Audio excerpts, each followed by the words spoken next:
Good morning. How are you? Tuesday morning, November 18th, 2025.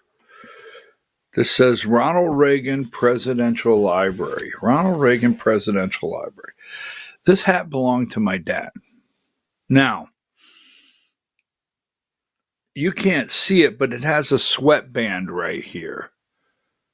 I always like that. In a hat. I always like a hat with a good sweat line right there. But anyhow, this says Ronald Reagan Presidential Library. I purchased this hat when I visited the Reagan Library in Simi Valley. I gave it to my dad along with a shirt. And when we were cleaning out my dad's closet, I asked my mom if I could have this hat. She said yes. So that's my Ronald Reagan Presidential Library hat. Ronald Reagan is right there. The Rat Pack is right there. Trump is there. I like the Rat Pack. I mean, that was just a time in America. Time in America, the Rat Pack, right? Joey Bishop, Dean Martin, Sammy Davis Jr., right? Peter Lawford and Frank Sinatra. That's the Sands. I went to an event one night, and they had a secret auction.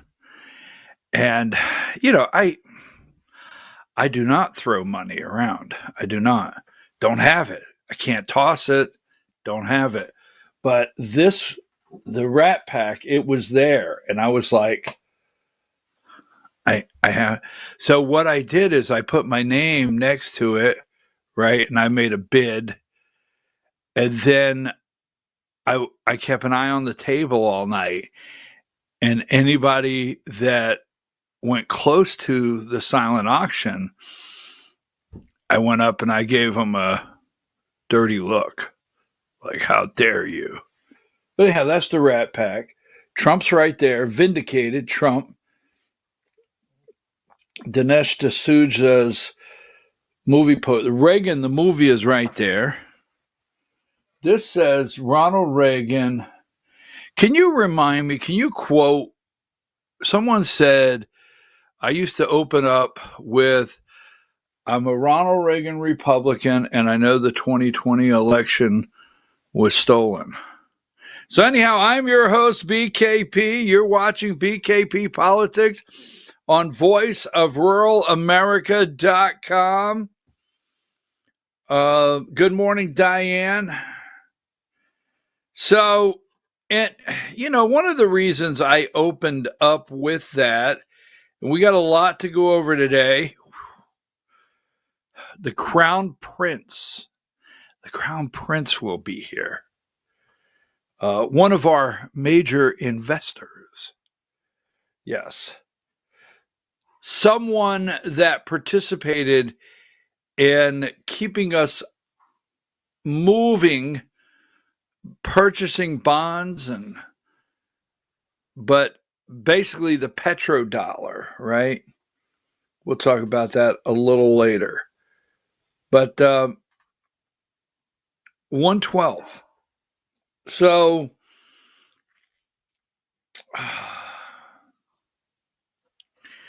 I was talking about this right here, that time, the time in history, the Rat Pack, and just make America great again, right?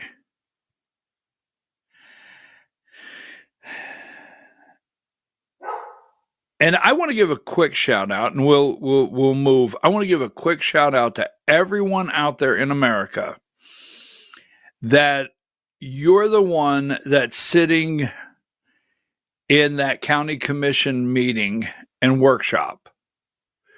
You're the one that's actually looking at the budget every year. You're the one that's actually asking all those commissioners and city council members and board of education members the questions. And it has gotten far and few in between, but I was talking to someone last night on the phone that they do not miss a single one of their county meetings, and they follow the city meetings. Listen, all across America, if you want to get this country back, you have to do it from the ground up. You have to do it from the ground up. You just have to. You cannot get this country back and turn it into Make America Great Again if you're not attending your local school board meeting, if you're not attending your local county commission or whatever's in your state, county assemblymen, whatever is in your state, however your local government structure. And we'll say that local government structure, if you're not attending your county meetings, if you're not pushing back on the spending and the taxes, if you're not looking at the true cost of health insurance through the eyes of the property tax owners, the property owners that pay the property tax on what is going up with healthcare, you notice all the time in the shutdown, there was never one discussion, not one time. Now pay attention, all right?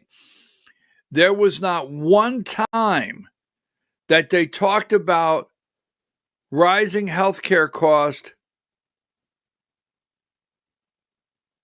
for civil servants, your county employees, your state employees, your Board of Education members, your teachers. And if you say something or even bring it up, you get attacked as though you dislike them. No, I didn't say that. Don't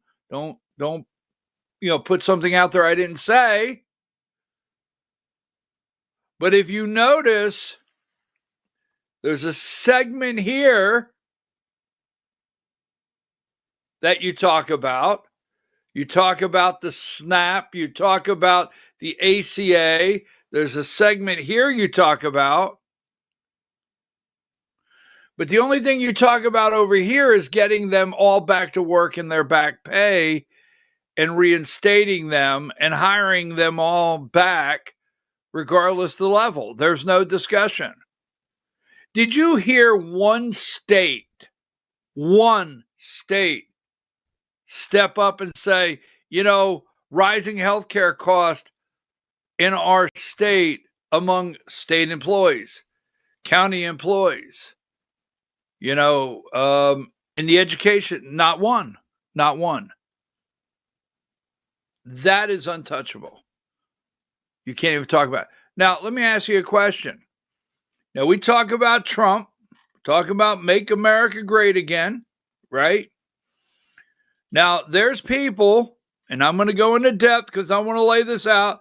There's people that get very angry at me over this. Give me number 53. Hi, Diane. I don't even know if I said good morning yet. But there's people that get very angry at me about this right here. And I do get messages. Why do you watch them in the morning? Why do you even give them the time of day? Why do you take video or anything from what they do and bring to us? Why? Because, folks, there's things like this where I'm just a tad. I'm just a tad different. Right? Give me number 50. You see, I have to keep my eye on everything moving because I told you yesterday, I study the deep state corporate corrupt media, but when Trump was elected, he held a meeting with Joe and Minka. Remember?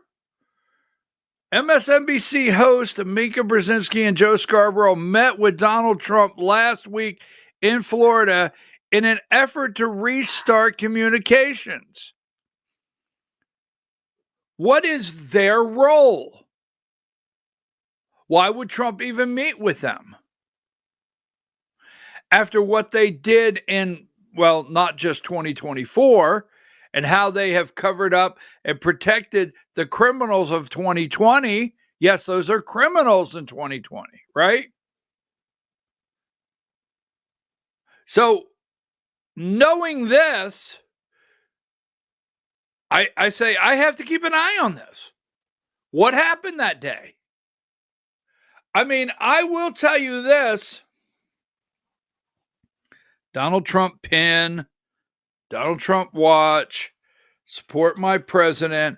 I will tell you this. I feel a need every day to keep an eye on all of this because I don't know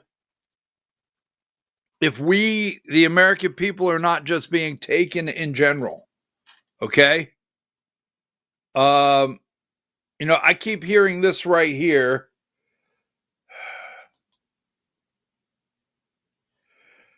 Hold on here. Number 34. I was on a truth, an X space yesterday with a great group of patriots.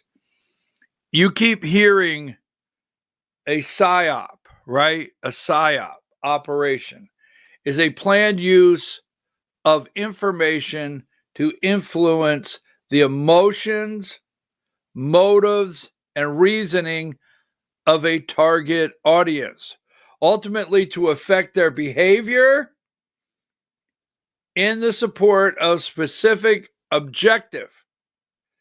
These operations can be conducted by the government, military units, or organizations, and use various methods like social media, traditional media, and face-to-face communications to influence individuals, groups, or foreign governments.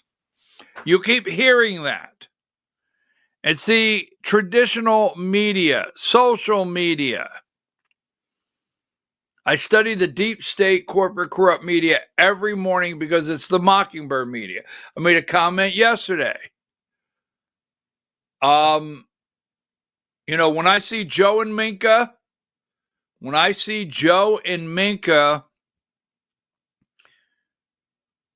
2-3 days after Trump's elected at Mar-a-Lago, what's up, right? And then I told you yesterday, I have gotten messages saying, well, MTG went to CNN. Okay. Do we want to go through everyone that went to CNN, this side, what was said? Right? I mean, Trump sued 60 Minutes, then goes back on 60 Minutes with Nora O'Donnell with CBS. And that was not the president of the United States, President Donald J. Trump, has had two.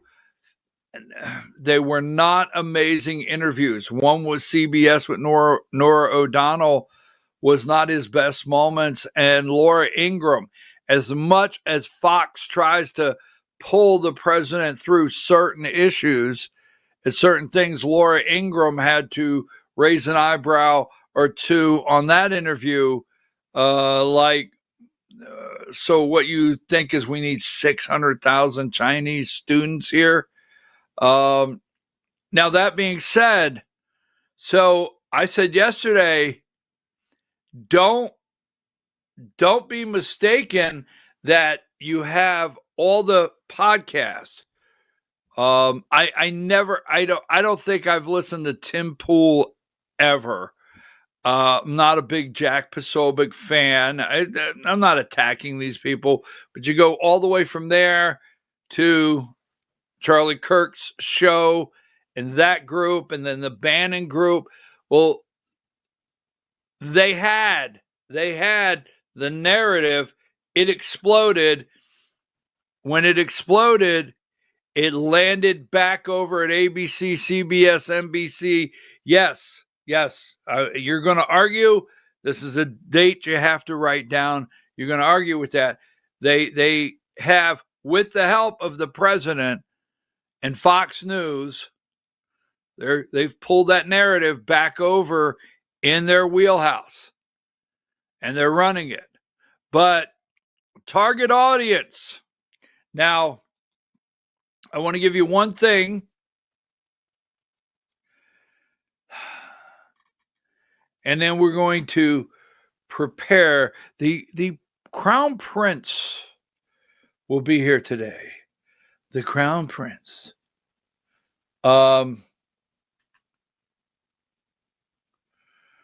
Now, remember, give me 54. Remember, no, not 54. I'm sorry, Diane. That's not the one I want.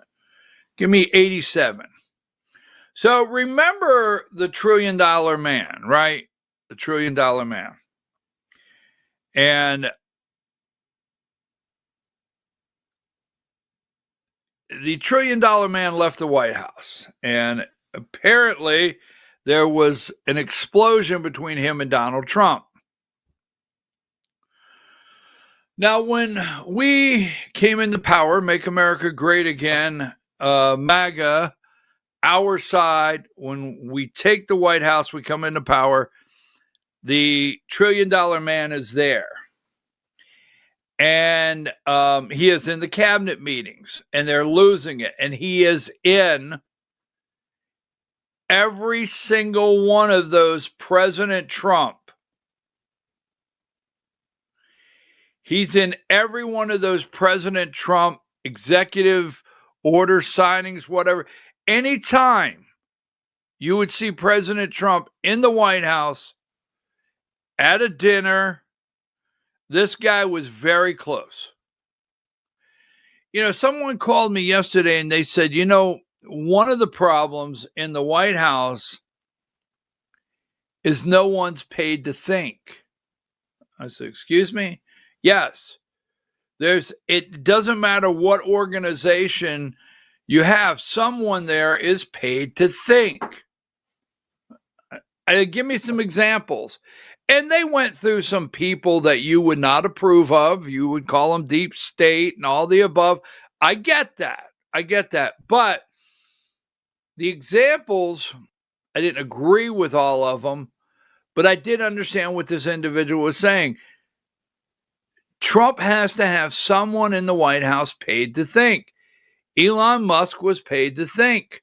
Maybe not paid. But keep this in mind. When they broke up, when Elon Musk came in, right, we were having those cabinet member meetings. And every cabinet member, are you ready for this? Remember when every cabinet member would deliver how many contracts they cut? Right? We found this many contracts that were duplicates. We just cut, $318 million worth of waste, fraud, and abuse in the agency. We went through, we had contracts for stuff we didn't need. We just deleted $9 million worth of you remember when you had to go around the table and discuss the cuts and reining this runaway spending in government in, and Elon Musk would give these reports, and as fast as Elon Musk would give these reports, the next day someone would go out and try to undermine what he was working on? Remember that? Because we were sitting here and saying, wow, I mean, maybe they are doing it, maybe they are, but you don't hear the end of the Department of Education much like you used to. Remember, we were going to take Kash Patel, we were going to take the FBI, right? And this is a bad hire, 83. Kristi Noem. You see, I don't know if we're having totally Donald J. Trump problems, but we have cabinet problems. We have administration problems. We have issues, period. We got issues, right? That's a bad hire. Kristi Noem, you might as well be looking at Corey Lewandowski. Bad hire. Totally bad hire. Should be fired today. Now, keep this in mind. When Donald Trump came into office, bad hire. I've got another one here I want to show you, right? Because I'm not by no means on here discussing positives on MTG, but I'm like, well, wait a minute. If you're going to tell me MTG is bad now, and you're going to tell me that Thomas Massie is bad now, and for the most part over the Epstein files, that the White House totally and completely blew, right? I mean, totally and completely. And you remember, go ahead and take that down. We used to have those meetings, and Elon Musk would always report what we were getting rid of, what we were cutting. I had one more I wanted to show you, and I can't. I don't see it at the current time. And then Kash Patel, right here, number 61. Remember, Kash Patel came in with Dan Bongino. We were all cheering like crazy. And Kash Patel came in with Dan Bongino. And Kash Patel was going to turn the FBI office in D.C. into a museum. Kash Patel's girlfriend being protected by FBI's SWAT agents as security perk,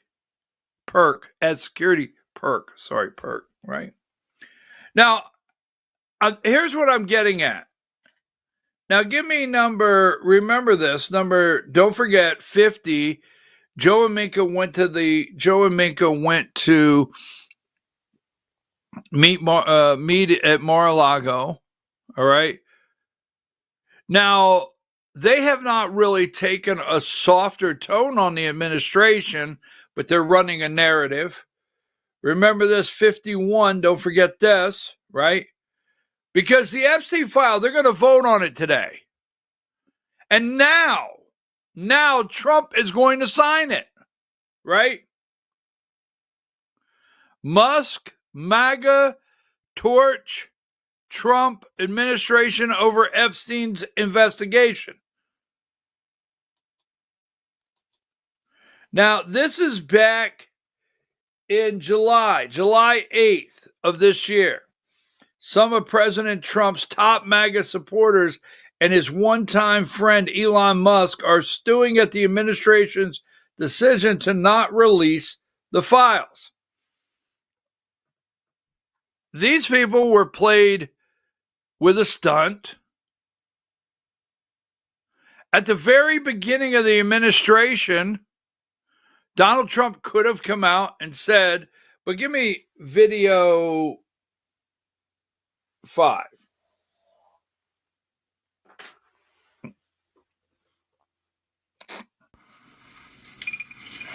So I'm for I don't. They can do whatever they want. We'll give them everything. Sure, I would.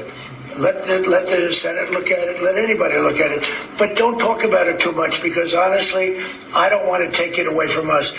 It's really a Democrat problem. The Democrats were Epstein's friends, all of them. And it's a hoax. The whole thing is a hoax. And I don't want to take it away from really the greatness of what the Republican Party has accomplished over the last period of time.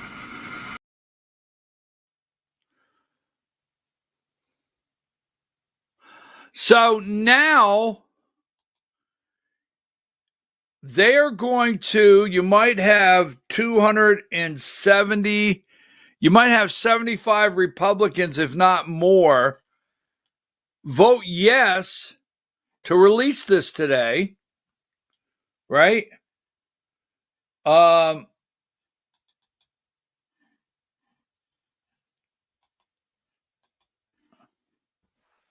Give me 26 in the New York Times. Trump bows to reality and Epstein files reversal, beating a rare retreat. Oh, by the way, Lawrence Summers is ashamed over the Epstein ties. He should have been ashamed for years. Larry Summers should have been ashamed, not just ashamed, in prison for years over the Epstein files. Now, if this is a Democrat problem,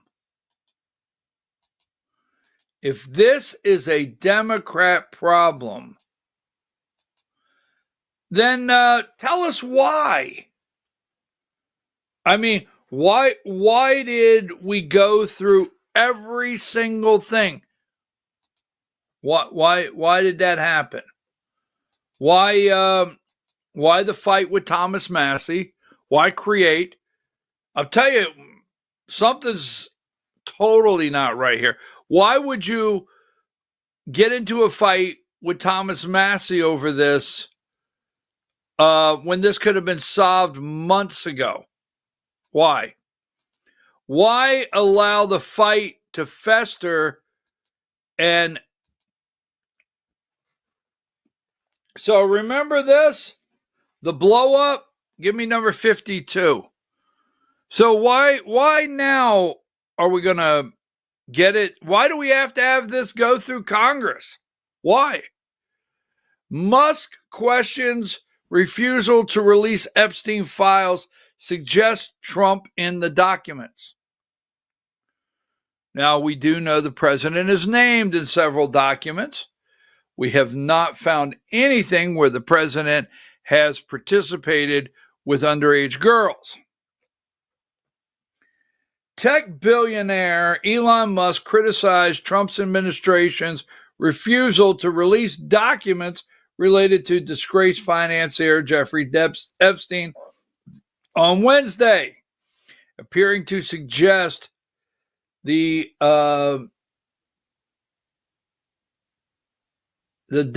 declination, is that what that says, may be due to President Trump being among those in the file.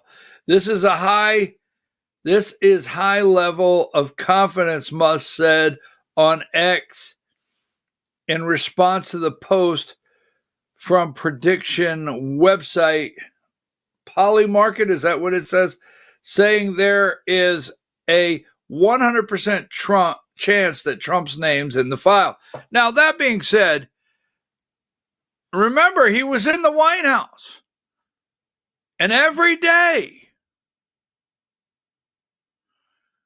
we were cutting and we had Marco Rubio saying we found this much waste in contracts and we would have reports.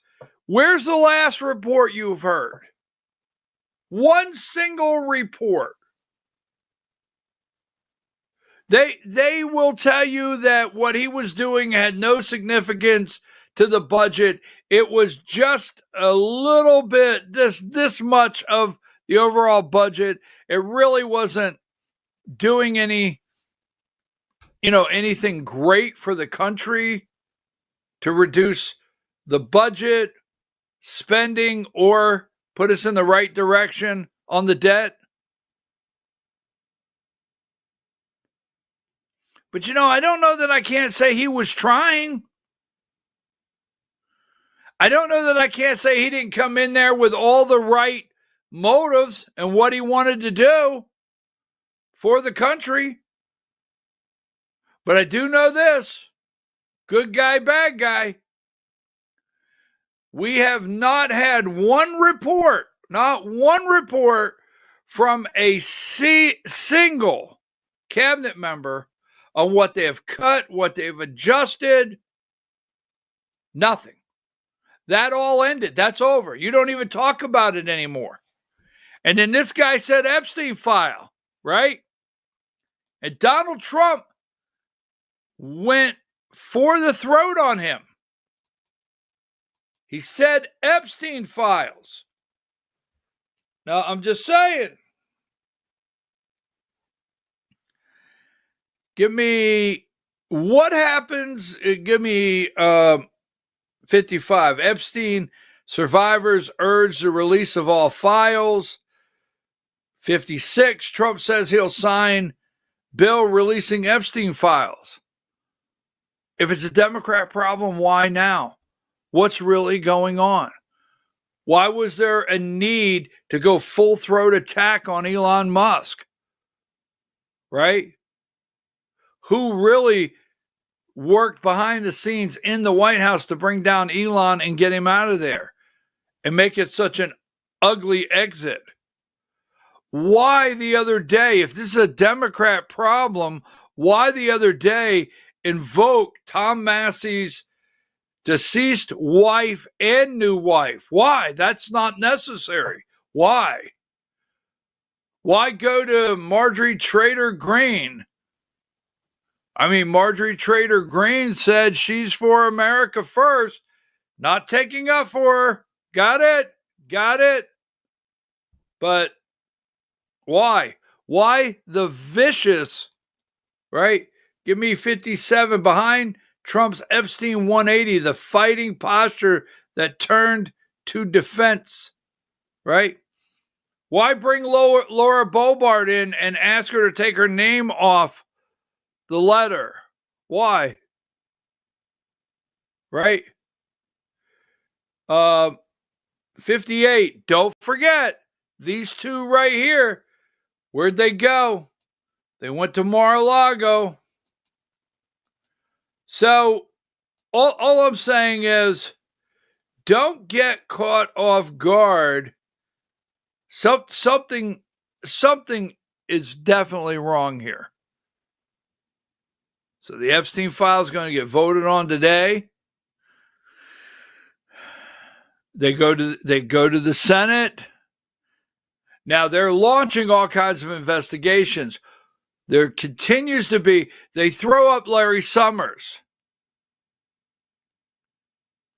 Right?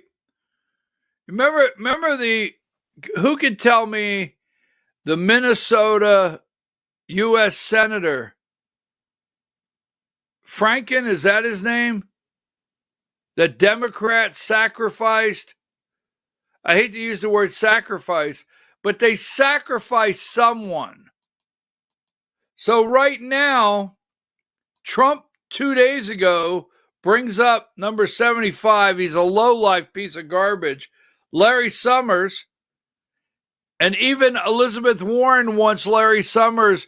She comes out, she wants him removed from Harvard. I don't even want to bring up the disgusting email that he wrote, friend of Bill Clinton, saying, hey, can you help me? Number 86, Larry Summers, I'm ashamed over Epstein ties. Steps back from public committees. Larry Summers. Now, don't forget, it was just 2 days ago that Trump put his name out. And then Trump said it's a Democrat problem. And he backs away and says he's going to leave public life. I'm just going to tell you this. And I got to take a break. If no one goes to prison, now give me 54. What are you going to do if next week or in the next coming days, the judge comes out and dismisses this case? Judge slams potential government misconduct in the Comey case. Now, I don't know that he's going to dismiss the case, but Comey has petitioned the court on several grounds that, this is a witch hunt. You should dismiss the case. What are you going to do next week if they dismiss this case against James Comey? Right? Now, affordability. Number 33. The very first thing Trump should have done on January 21st, instead of standing, now keep this in mind, you go look this up. Instead of January 21st standing with the CEO of SoftBank from Japan, Larry Ellison, right, and Sam Altman, because what Trump is doing right now is Trump is racing to win the AI war. Actually, he's been told that's what he's got to do. I mean, Zuckerberg, Altman, Bezos, every last one of them, they were sitting behind him, right? They were sitting behind him right at the inauguration from the very minute he came in, from Elon Musk to every one of them. He's 100% committed to winning the AI war because he's been told by Tim Cook, Apple, the guy at Google, every one of them. And instead of, now I don't like czars. I didn't like when George W. Bush started putting in all these czars. I'm not crazy about it. But you can use what they call a czar, and you can get right past the Senate. You know, the advise and consent or oversee accountability from the Senate. So on January 21st, instead of having, you know, Sam Altman, Larry Ellison, an investor, because chips are king. And don't tell me golden age. I don't want to hear golden age anymore. You should have been on January 21st introducing your America First czar. You should have on January 21st come out and said, I am appointing this individual as America First czar. There's no need for confirmation. This individual should have been focused on inflation, cost, right? The effects of tariffs on the country, farmers, manufacturers. That should have been the only thing in this office is America First, and should have introduced the America First czar on January 21st and not Sam Altman and Larry Ellison. Take a break.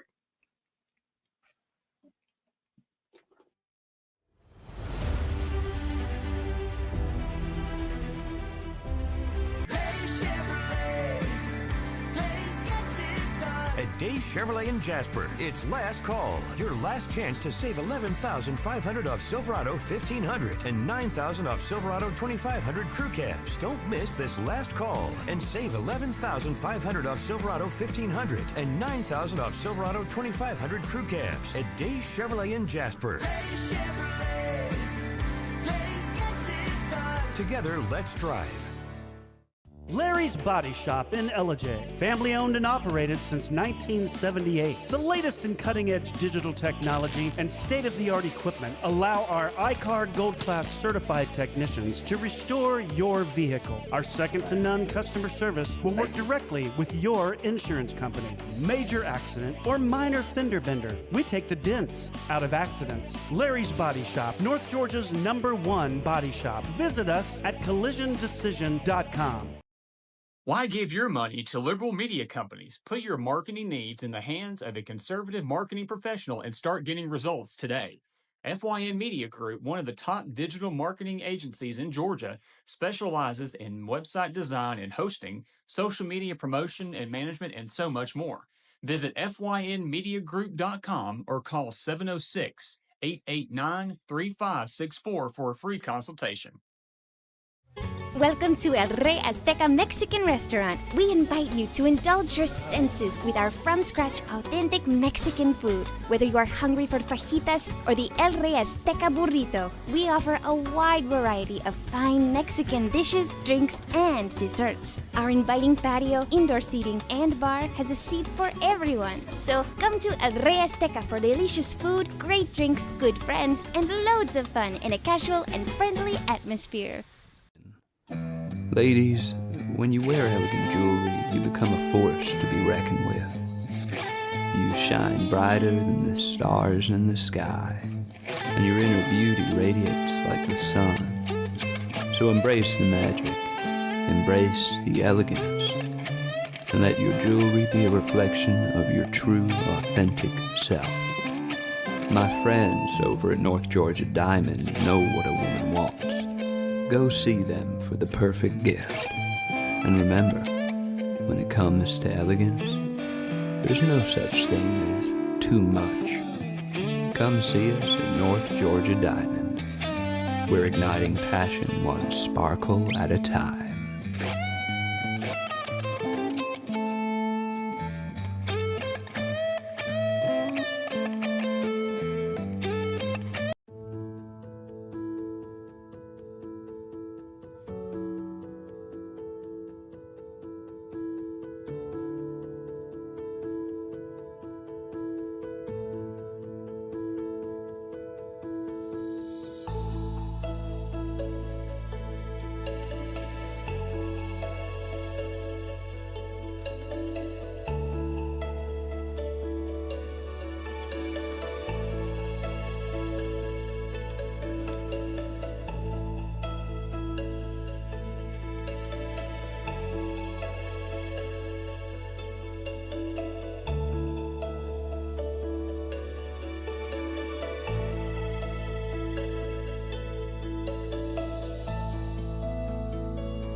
In 1981, Reed Nicholson began selling tires out of an old barn in Mineral Bluff. Little did he know that he had just laid the groundwork for the most trusted names in automotive services in the Blue Ridge area. In 1997, Nicholson Tire Center became what it is today, holding the same values of faith, family, and great customer service. 2 locations to serve you, and the Blue Ridge location is currently expanding to offer fast service and the largest U-Haul provider in Georgia. Nicholson Tire Center, Blue Ridge, and Mineral Bluff. This is a special report. Knowing how to invest your money is harder than ever before. Dealing with stock market volatility, record debt, and terrorist attacks requires new thinking. At U.S. Asset Management, we can help you see the world more clearly so that you can move beyond the chaos and invest with confidence. Call us, visit us online, or drop by our office. U.S. Asset Management, helping you make better decisions with your money. Mesquite Grill, now offering online ordering for your convenience. Check out our new website at mesquitegrillbr.com. That's mesquitegrillbr.com. The great food and service you have come to expect, ready for you when you arrive. Open 7 days a week with a fully stocked bar and friendly service. Bring your furry friends with you and dine on our pet-friendly patio. Also, check out our catering options and let us prepare delicious food for your next event.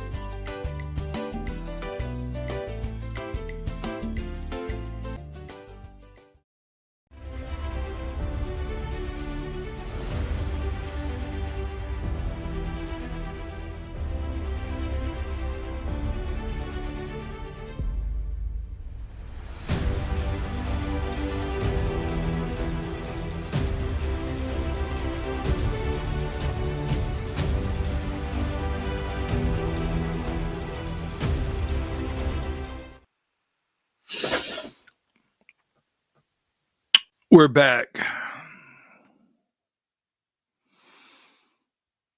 I'm your host, BKP. You're watching BKP Politics on voiceofruralamerica.com. You know, I have heard over and over and over, make America great again, MAGA. I've been to the rallies. I've looked at the people, not to pass judgment, but to say, wonder if they understand what that means in true, totally, what does that mean when you say that, when you wear a MAGA hat? I'm your host, BKP. You're watching BKP Politics on voiceofrealamerica.com.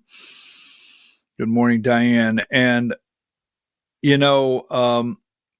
started out the program this morning and giving a shout out, and I'm going to do it again. And I'm going to do it at the Georgia Hour because I have said this before. Make America great again starts at the ground up. It has to start at the ground up. It has to start at your county commission meetings, your board of education meetings, your city council meetings, whatever they may be. That's where it starts.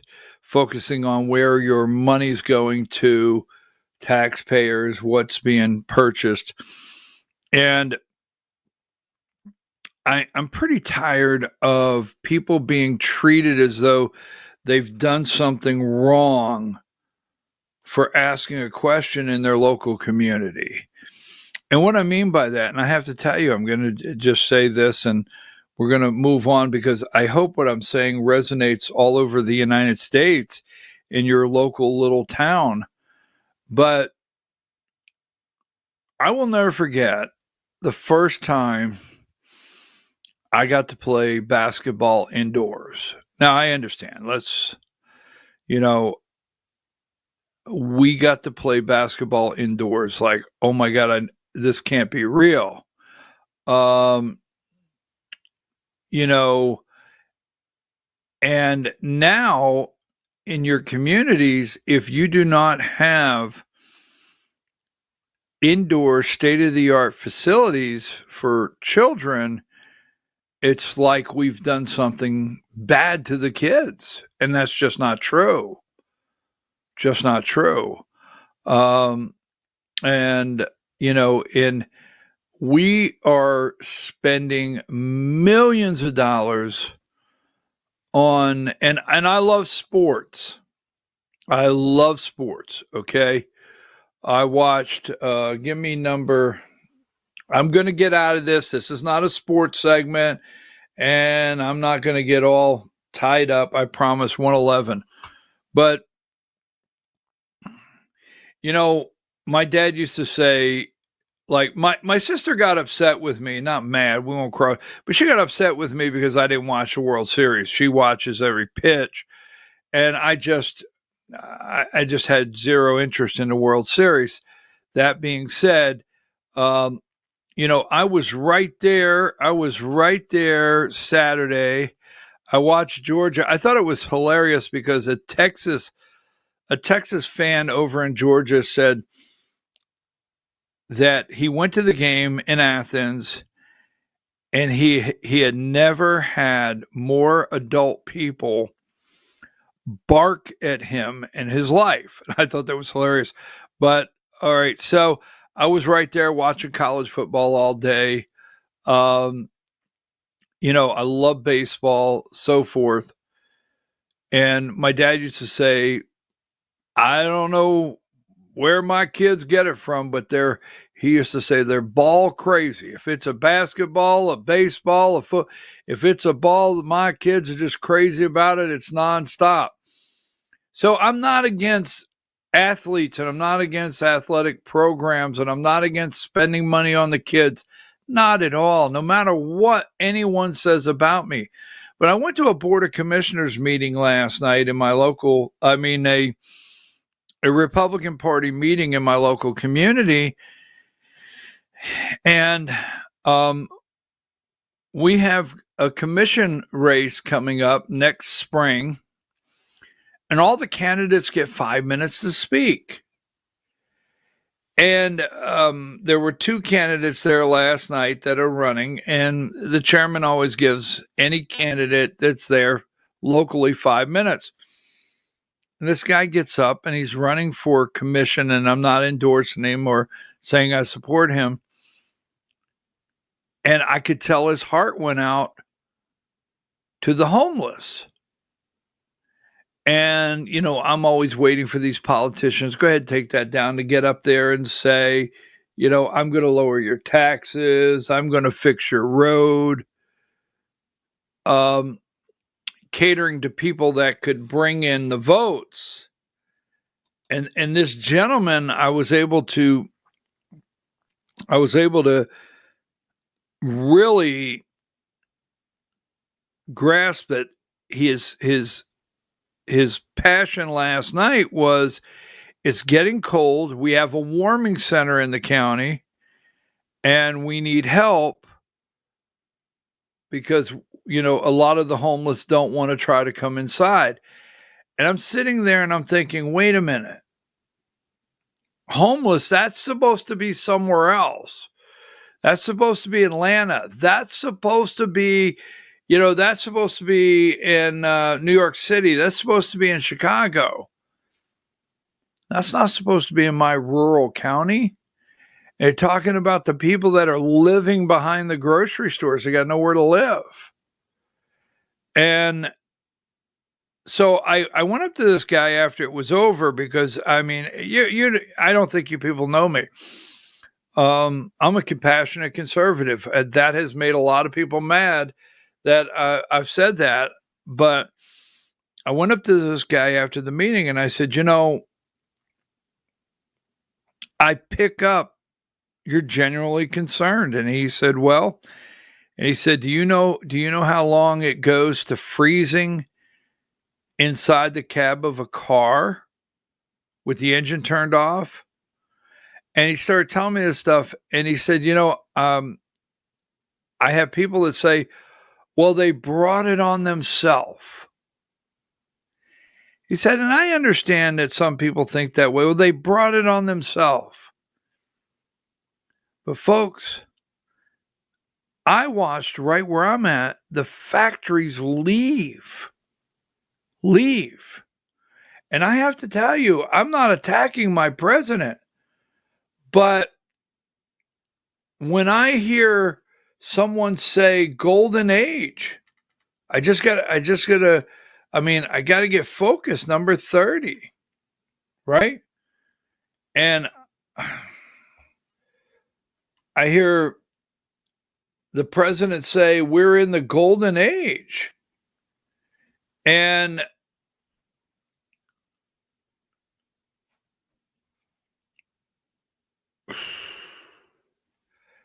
let's just send checks out.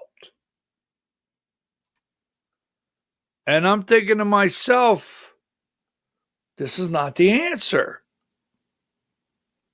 This is not the answer. I mean, just send checks out. Give me number 24. We're in the golden age. And then I hear like Trump promises prices are coming down in speech. Now, I do think that if Kamala Harris would have gotten elected, I mean, the disaster would be absolutely unreal, but she didn't get elected. He did. And this one got me this morning as I'm thinking to myself, wait a minute. Number 62, we're going to Portland, right? Memphis. We're over in Charlotte.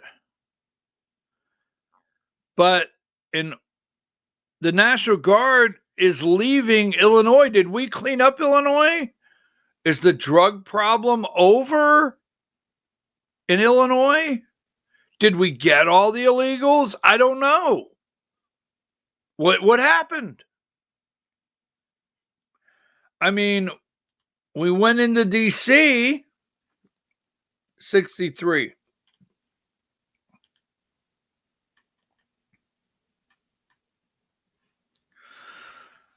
And hundreds of National Guard troops will leave Portland and Chicago. I want to know if we're done. Like, there's no more drug problem. Are the cartels out? Are the gangs out? Are they? Number 28. Or did the TV cameras leave? Are the citizen journalist over? Because I'm looking over here. Thank you very much, Diane. Every homicide victim in Chicago, we're at 364. So the homicide rate is, maybe not as bad, but these are people that got killed. 364. Now, these people that say we violated the Constitution because they're upset that we killed 84 people. Okay. We killed 84 people that are suspected narcos in boats in the Caribbean and off the Pacific. 84 people got killed. All right. There's people that are fighting every day. But who's standing up for the 364? So I'm just wondering, like, I just have to say, last night when I went to this meeting, I don't want to hear Golden Age anymore. I don't want to hear how great things are. When I got, a homeless problem in here and I got people still being killed, and I don't know if we accomplished what we wanted to in Chicago. So look, let me just say this. And I've told you from day one, I mean, there's something wrong. The cabinet meetings no more. We're not looking at cutting the waste, the fraud, the abuse. It's not happening like it was. Now, I want to get, if you've noticed, and I'll get out because I've got actually some very serious segments I want to do that I haven't even gotten to yet. But I went to get a haircut yesterday. Have you noticed? I mean, I didn't get not a message. I mean, at least my mom could have said, I like your haircut. No, yesterday, by this time, she was already, ripping into me for not having a haircut. Now, nothing. But anyhow, so I get my haircut yesterday, and a lady cuts my hair. I go to the same place. Always have. I will not just go anywhere and get a haircut. One person. So I get there yesterday, and the lady looks at me and she said, I've been waiting for you to get here. Okay. Well, she kind of knows I'm political. She's heard it through the grapevine. She said, I've been waiting for you to get here. She said, you remember right before the election, and I told you I planned to vote for Trump because I'm a Republican and I was going to vote. Remember that? Yes. But I asked you to tell me what he could do to make things better immediately. And I said, yes, I remember that. And you gave me a list of things, and I said, yes. And if those things would have been done as I thought they were going to be, prices would have come into line immediately. Things would have turned around immediately, in my opinion. She said, what happened? She said, because I got to tell you something. Prices have not gone down. Now, you watch any of the podcasters and tell you that Marjorie Taylor Greene stabbed Donald Trump in the back on CNN. Okay. But that's not the lady that's cutting the hair up here, right?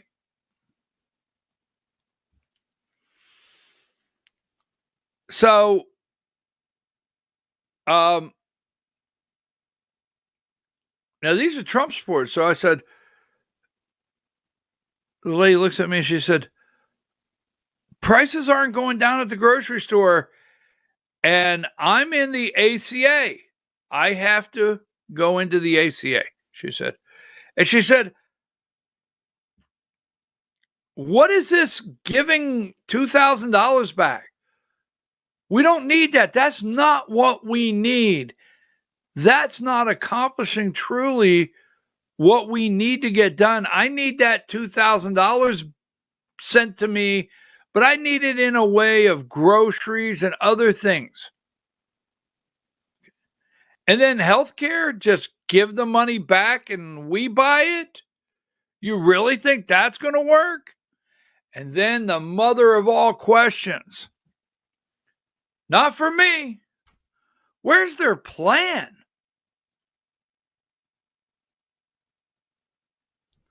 Now, these are people that are just not political, but they are. They're Republicans, or they vote Republican. They vote. They're not in the circle that we are in every day. Where's the plan? I said, I don't know. I don't know what to tell you. I agree. Where's the plan? Lady down the street in town has a little, I call it a whatnot business. I don't know if you know what a whatnot is, but a whatnot business, I call it. And she makes things, and she paints things, and she prints things. She just got a little bit of everything going on. Go in there, how's it going? Well, when Trump first got elected, my orders started really, really picking up. My orders went down. She does shipping, you know. She'll put your dog's picture on a cup and ship it to you or whatever. She said when the end of the election was coming, my orders went down. Things got slow with Biden, not knowing if Kamala. I actually got to the end of the Biden administration before the election, and I thought I was going to have to give up my store. There was a month I couldn't pay my rent. I had to hold the landlord off, telling me these stories. But now when Trump got elected, this is in November, not after he took office. When Trump got elected, my orders started just going skyrocketing. I had several pretty good months. They weren't bad. But recently here, what happened to Trump? Now, I want to ask you a question. Are you connecting with anyone outside the circle? Anyone that is not in the 3, 5, 6% of us? Are you connecting? You're not getting asked at all. What's up with Trump? Are you getting any questions like I still like the guy, but like, what's up? I thought things would change by now. Now, you and I know the disaster that he walked into. You and I know what it will take to turn this country around. But most people do not. And he's on day 303. And when they hear Chinese students coming in, the sound bites, and they hear about the H-1B visa, when they hear these different things going on, they're like, what's going on? Take a break. We'll be right back.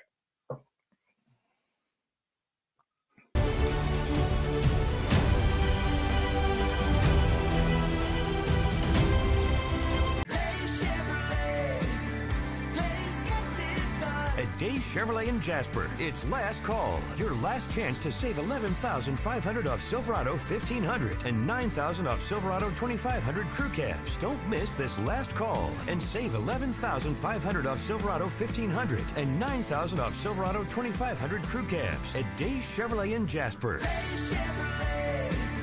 Days gets it done. Together, let's drive. Larry's Body Shop in Ellijay. Family owned and operated since 1978. The latest in cutting-edge digital technology and state-of-the-art equipment allow our iCard Gold Class certified technicians to restore your vehicle. Our second-to-none customer service will work directly with your insurance company. Major accident or minor fender bender, we take the dents out of accidents. Larry's Body Shop, North Georgia's #1 body shop. Visit us at collisiondecision.com. Why give your money to liberal media companies? Put your marketing needs in the hands of a conservative marketing professional and start getting results today. FYN Media Group, one of the top digital marketing agencies in Georgia, specializes in website design and hosting, social media promotion and management, and so much more. Visit FYNmediagroup.com or call 706-889-3564 for a free consultation.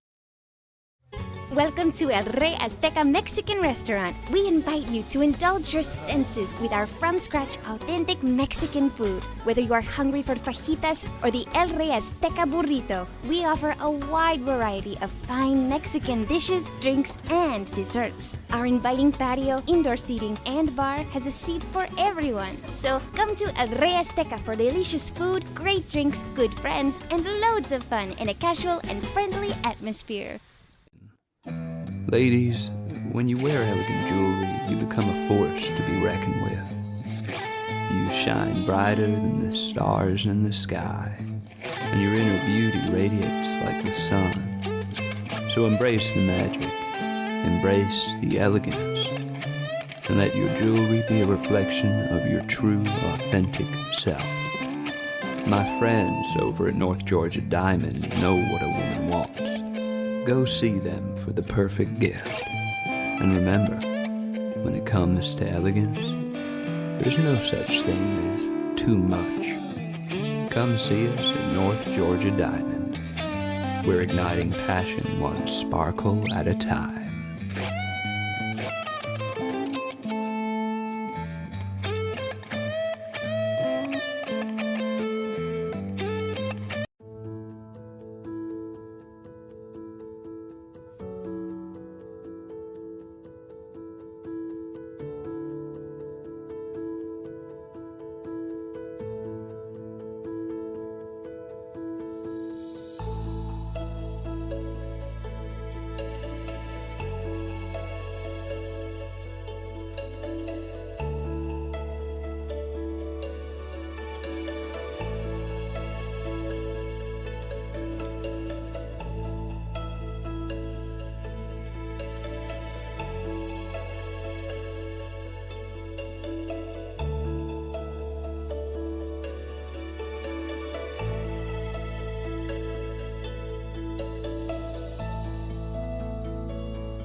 In 1981, Reed Nicholson began selling tires out of an old barn in Mineral Bluff. Little did he know that he had just laid the groundwork for the most trusted names in automotive services in the Blue Ridge area. In 1997, Nicholson Tire Center became what it is today, holding the same values of faith, family, and great customer service. 2 locations to serve you, and the Blue Ridge location is currently expanding to offer fast service and the largest U-Haul provider in Georgia. Nicholson Tire Center, Blue Ridge, and Mineral Bluff. This is a special report. Knowing how to invest your money is harder than ever before. Dealing with stock market volatility, record debt, and terrorist attacks requires new thinking. At U.S. Asset Management, we can help you see the world more clearly so that you can move beyond the chaos and invest with confidence. Call us, visit us online, or drop by our office. U.S. Asset Management, helping you make better decisions with your money. Mesquite Grill, now offering online ordering for your convenience. Check out our new website at mesquitegrillbr.com. That's mesquitegrillbr.com. The great food and service you have come to expect, ready for you when you arrive. Open 7 days a week with a fully stocked bar and friendly service, Bring your furry friends with you and dine on our pet-friendly patio. Also, check out our catering options and let us prepare delicious food for your next event.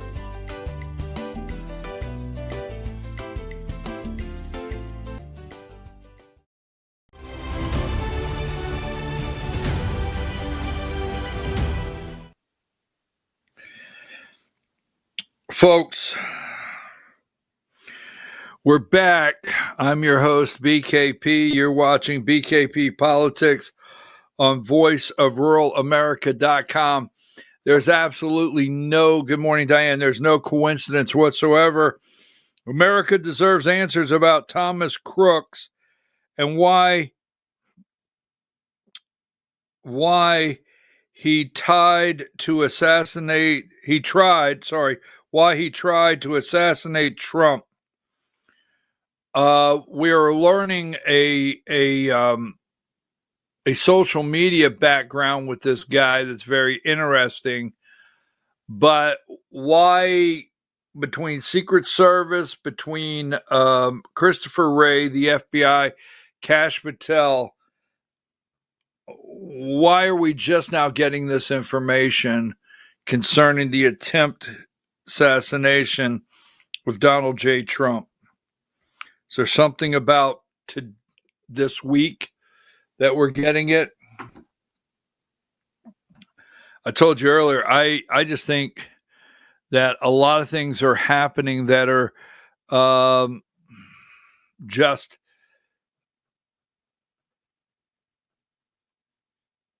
well, when I say something's wrong, as you well know, they're not talking about any of the corruption in Ukraine. None whatsoever. Now, we have the Crown Prince will be here today.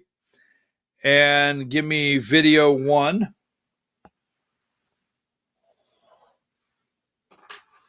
Saudi Arabia, tomorrow you're hosting Saudi Arabia. Are you planning to sell F-35s to Saudi Arabia? Yeah. I mean, and also, are you looking at doing a similar security agreement like you did with Yeah, no, I am planning on doing that. Yeah. They want to buy. They've been a great ally.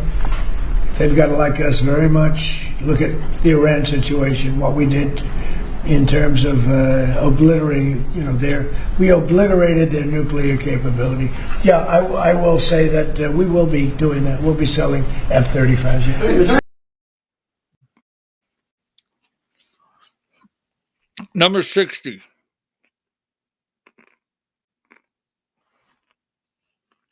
Sorry about that. We have the roads lined up in D.C. with the Saudi Arabia flags coming for the Crown Prince today, right? Where are we at here?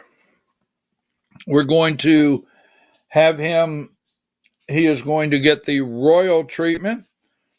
The media is still upset over 100. Khashoggi, remember Khashoggi?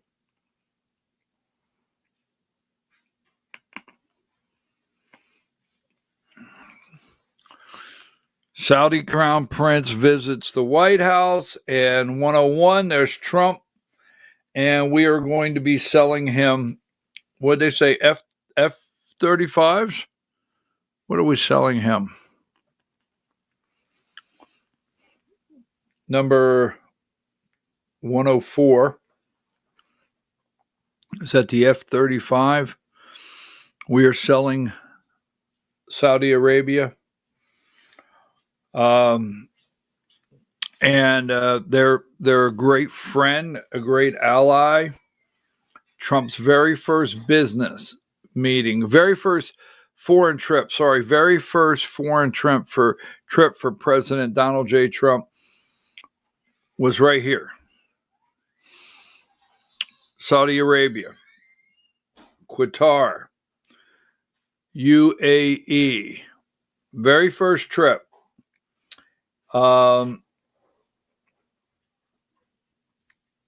They have to back, you talk about China all the time, they have to continue to see a way to sell oil with an American dollar through OPEC and so forth to prop up our financial system. Absolutely. No Saudi, no UAE, no Qatar. The dollar, when I say collapses our financial system, they're a major prop to our financial system here. Now, I knew this was going to happen immediately with President Trump. With the affordability after the election, you're going to start seeing over and over different people step out. I don't know who will be the first. Now, the FEMA director, they got rid of him, but you're going to start seeing different people step out. Give me number 32. And start to really distance themselves from the Trump administration.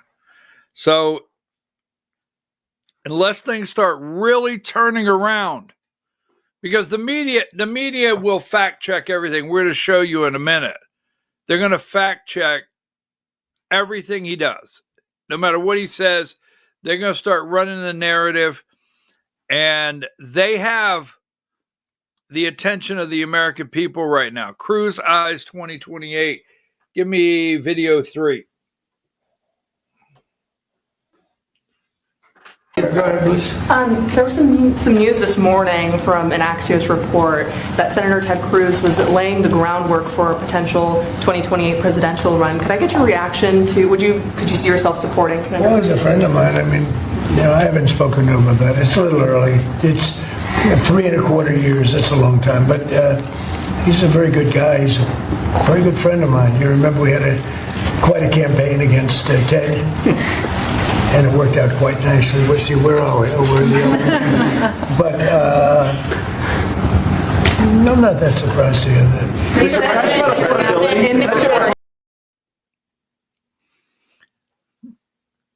Ted Cruz is a good friend. I'm not surprised to hear that. He's a very good guy. He's a good friend. Things seem to be turning. Don't know what the outcome is going to be. Now, Diane, I sent you a video. Play video 8 for me. If you have it, could you play video 8? It won't load. Twitter's still having that problem. Okay. All right. All right. So I had a problem. Are you telling me the new one I just sent you won't load? Correct. Okay. Because right now, down and out, chaos as massive outage cripples half the internet. Half the internet with Chat GPT, X, and Spotify all down. So you're still having a problem with X videos? Yes. All right. That'd be video 8. So just let me know if it comes back up. Just text me if it comes back up. So because I got a question, why does Trump have to be involved at all? At all with the Epstein file? Because he doesn't have to. You do realize he could have through executive order immediately released everything from the White House. Everything could have been released. So I don't think, give me number 91, Diane. I don't think anyone, when I say anyone, I don't think most people are going to accept whatever comes out of these files. Trump has the power to release the Epstein files with or without Congress. I mean, Massey didn't have to do anything. He didn't have to get in a fight with Massey. Marjorie Taylor Greene didn't have to do anything. None of these people had to do a single thing. And if it was a Democrat problem from the beginning, he could have just signed, got Larry Summers, the rest of them, Bill Clinton, and just been through with it. But he didn't. Now, Epstein's brother, his brother is actually out there talking about this right now, and why Trump is going to sign instead of just releasing it. He's claiming they are scrubbing the files as we speak. So as we're waiting to see if X will come back to get that video, and we prepare to get ready for the next segment, after this show, the Georgia Hour, let's take a break and see if X comes back on that video before I move to anything else. Take a break.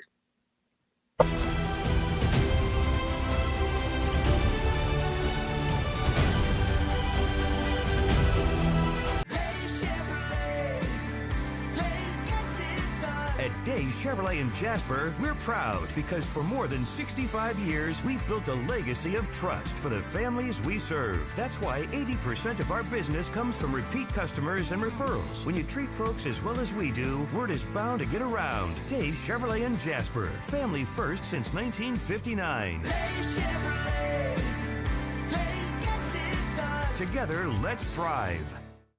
Larry's Body Shop in Ellijay. Family owned and operated since 1978. The latest in cutting-edge digital technology and state-of-the-art equipment allow our iCard Gold Class certified technicians to restore your vehicle. Our second-to-none customer service will work directly with your insurance company. Major accident or minor fender bender, we take the dents out of accidents. Larry's Body Shop, North Georgia's #1 body shop. Visit us at collisiondecision.com.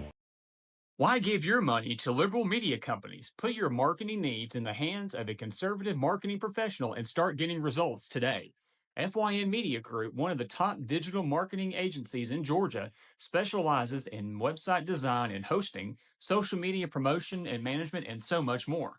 Visit FYNmediagroup.com or call 706-889-3564 for a free consultation.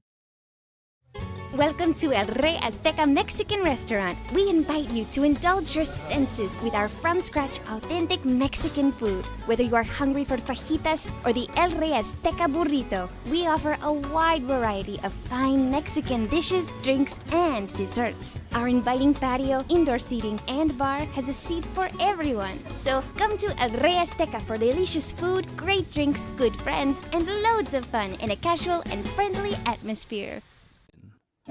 Ladies, when you wear elegant jewelry, you become a force to be reckoned with.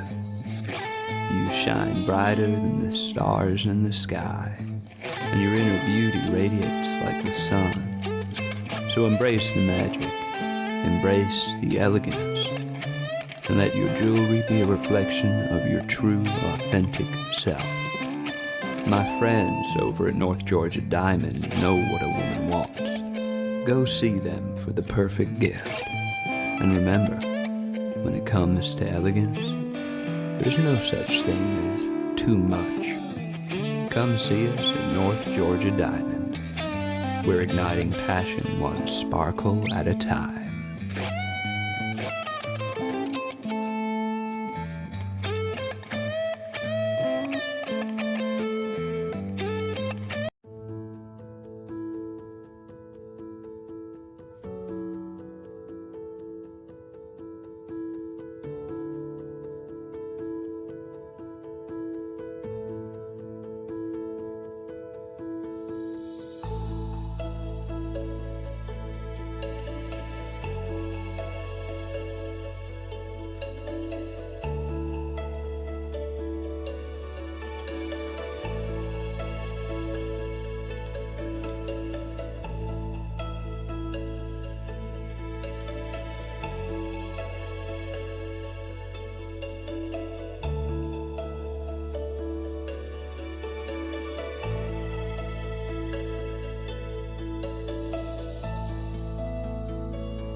In 1981, Reed Nicholson began selling tires out of an old barn in Mineral Bluff. Little did he know that he had just laid the groundwork for the most trusted names in automotive services in the Blue Ridge area. In 1997, Nicholson Tire Center became what it is today, holding the same values of faith, family, and great customer service. 2 locations to serve you, and the Blue Ridge location is currently expanding to offer fast service and the largest U-Haul provider in Georgia. Nicholson Tire Center, Blue Ridge, and Mineral Bluff.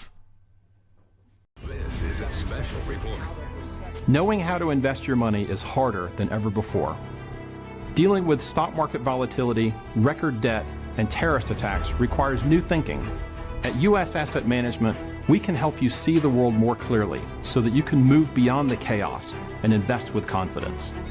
Call us, visit us online, or drop by our office. U.S. Asset Management, helping you make better decisions with your money.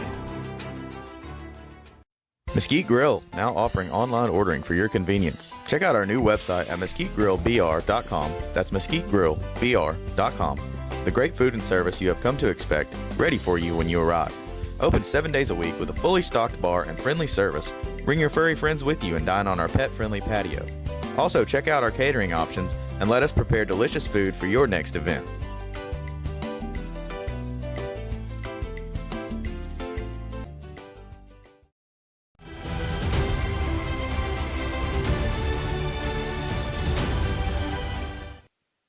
All right, folks, we're back. I'm your host, BKP. You're watching BKP Politics on voiceofruralamerica.com. Were you able to load the video? No, it's still out. Okay. All right. So moving right along, affordability. Now, this morning I was watching CNN, and as we talked, affordability, CNN is going to fact check. They're all going to fact check everything Trump says. 107. We've talked about tariffs, Trump trying to lower prices.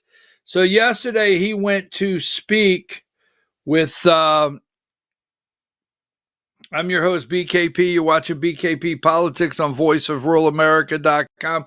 He went to speak at the McDonald's franchisee convention of I think they have every year.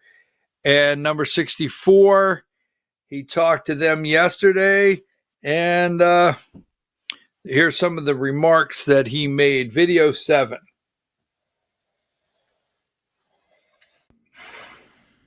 Everything was going up. Government jobs were going up. Real jobs were going down. So you would have had that catastrophe. And on top of it, instead of 20 trillion coming in, you would have had 10 trillion leaving our country. In other words, you would have had a catastrophe. You probably would have had a bankrupt country. You are so damn lucky that I won that election. I'm telling you. Okay, All right. So he's claiming 10 trillion would have went out. He brought 20 trillion in. Okay. 71. The price of beef.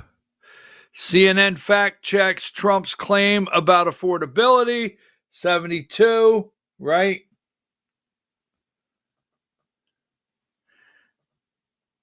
Trump claims America is experiencing the golden age. And 74. Fact checking him on groceries. Now, there's some things I told you I would have on day one. I would have put I would have named an America First czar. So I might stop this halfway through. It's a little over 2 minutes. I might break this into 2 parts, Diane. But CNN went after him this morning on affordability. Video 6. Have gone down during his presidency. Listen to what he told reporters on Sunday. From an economic standpoint, our prices are coming down very substantially on groceries and things. They're already at a much lower level than they were with the last administration. None of that is true. Let's start with grocery prices. They've gone up during this administration. As of September, they were 1.4% higher than they were in January, the month President Trump returned to the White House. They were 2.7% higher than they were the previous September. Now, President Trump has repeatedly claimed that beef is the only grocery product whose prices increased this term. Not even close to true. Dozens of grocery products, notably including coffee and bananas, but far more than that, have gone up this year. Those vastly outnumber the number of grocery products whose prices have gone down. Now, what about overall prices? Have they declined? Absolutely not. As of September, they were 1.7% higher than they were in January. They were 3% higher than they were the previous September. Now, that 3% is the exact same year-over-year inflation rate that President Trump inherited in January from President Biden. Now, President Trump also keeps trying to justify these claims by talking about Walmart's Thanksgiving prices. Listen to what he said on Monday. I want to thank Walmart. I'm going to want to back that up about 8 seconds if you can. Now, remember at the end of the Biden administration, Biden was going to freeze grocery prices. Kamala was going to do all these things to bring prices down. You got to keep in mind that when things are 1.2% higher, 3% higher, or more, that's over and above already the prices that we've been paying on most things through the Biden administration. Now, the one thing I've said over and over, I wish, like anything, he would stop talking about Thanksgiving. I really do. I wish he would stop talking about Thanksgiving, because all the networks, no matter where you go, they're fact-checking him on his Thanksgiving pricing claim. So let's finish that video there, Diane. What he said on Monday. I want to thank Walmart because they came up with a fantastic study. It was the cost of Thanksgiving coming up and the cost of Thanksgiving from a year ago under Sleepy Joe Biden, and we're 25% lower this year than we were a year ago. And it's a very inclusive report. So here's the thing. Walmart did announce that its promotional Thanksgiving meal basket is 25% cheaper this year than it was in 2024. But here's what the president isn't mentioning. This is not the same meal basket. This year's version includes 15 items compared to 21 items last year. And this year's basket includes a far greater percentage of Walmart store brand items, so-called great value items, than last year's, which included a greater percentage of more expensive name brand items. So you can't measure inflation based on any one store's promotional basket, but you certainly can't do so when it's not the same basket. Daniel Dale, CNN. So they've run this story. Affordability is the catchword, as they say. The new Democrat catchword is affordability. President Trump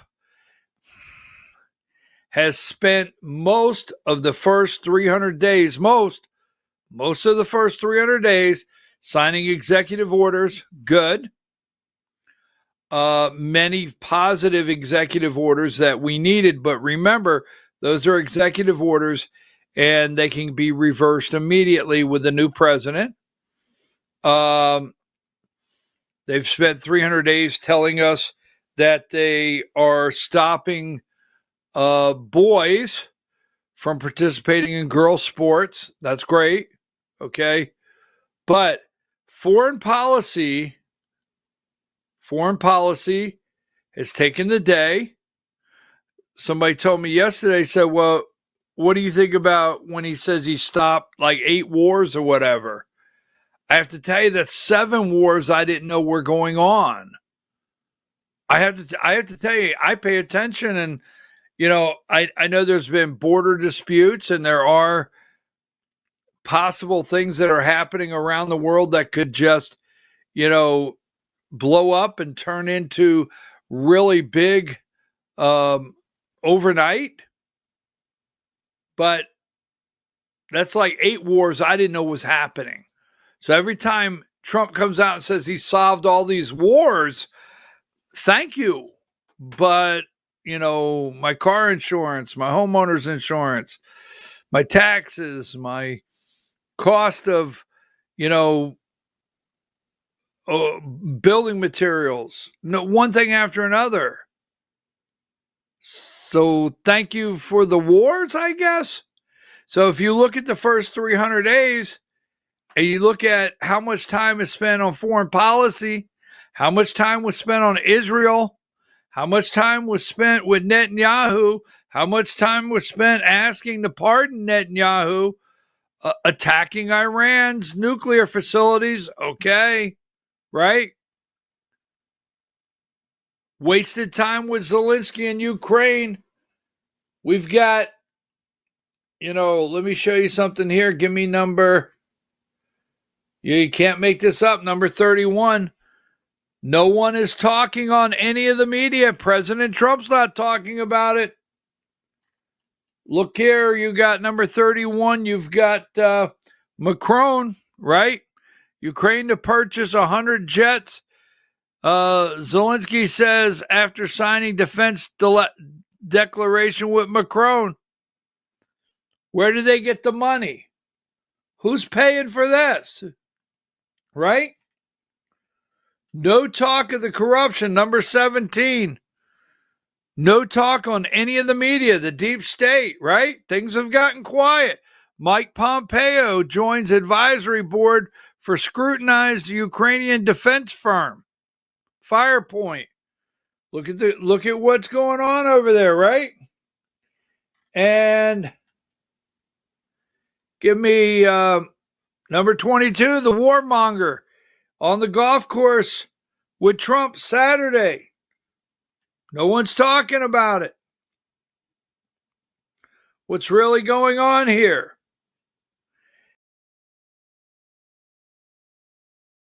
And then age, we're talking affordability.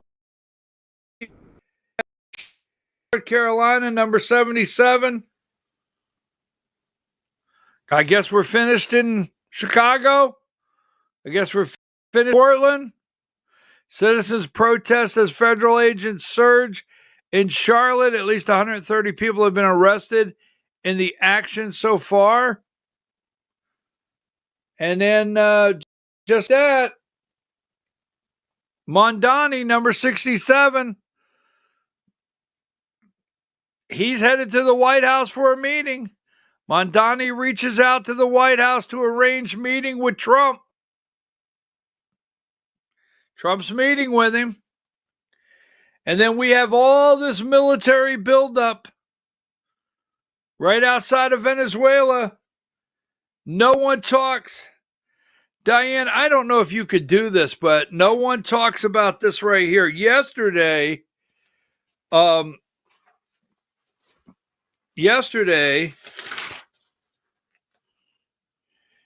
can you go to yesterday? I don't know what the Twitter problem or X problem would prevent you. Do you still have video 26 from yesterday? Is that available? I didn't get a chance to play it yesterday.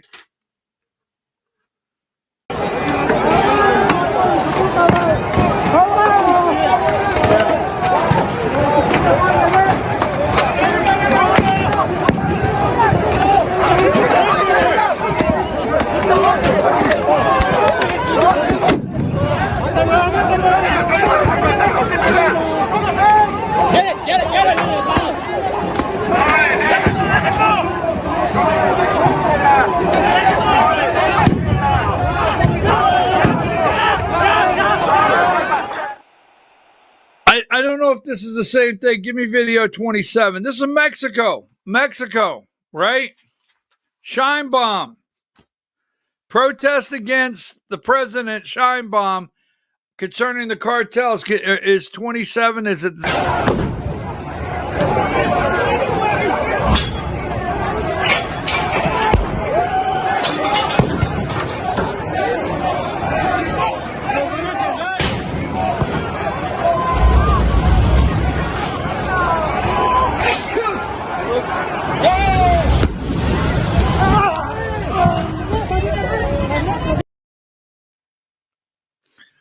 Epstein files. No talk of Ukraine. Mike Pompeo. right? No talk of the corruption there. Epstein files, right? Mexico, no talk. Epstein files. List goes on and on. Give me video 2. Are you planning on also potentially launching strikes in Mexico or putting American troops or American personnel into Mexico to deal with it? Would I launch strikes in Mexico to stop drugs? It's okay with me. Whatever we have to do to stop drugs. Mexico is, look, I looked at Mexico City over the weekend. There's some big problems over there. If we had to, would we do there what we've done to the waterways? You know, there's almost no drugs coming in through our waterways anymore. Isn't it down like 85%? It is, sir. I don't know who the 15% would be. Yep. It wouldn't be you. No, that's for sure. No, I think it's been... Tons and tons. You would say that's a big signal. Absolutely. We have almost no drugs coming into our country by the sea, by, you know, the waterways. And you know why, okay? I mean, it's pretty obvious. Would I do that on the land cars? I would absolutely. Look, every boat we knock out, we save 25,000 American lives. Not to mention the destruction of families. These families are decimated forever. The mother, the father, the children, they never recover really from it. You know, when you lose somebody like the way they live, if you lose them, but the way they die is horrible.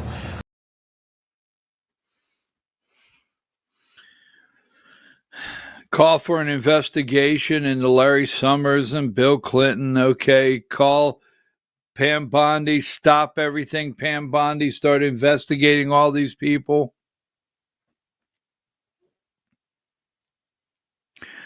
How about Fulton County, Georgia? Do you have anything out there?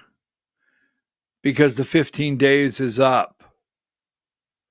The 15 days are up that Harmeet Dillon gave to Fulton County from the Department of Justice Civil Rights Division to produce the documents. What happened? We'll talk about that a little bit during the Georgia Hour. 108.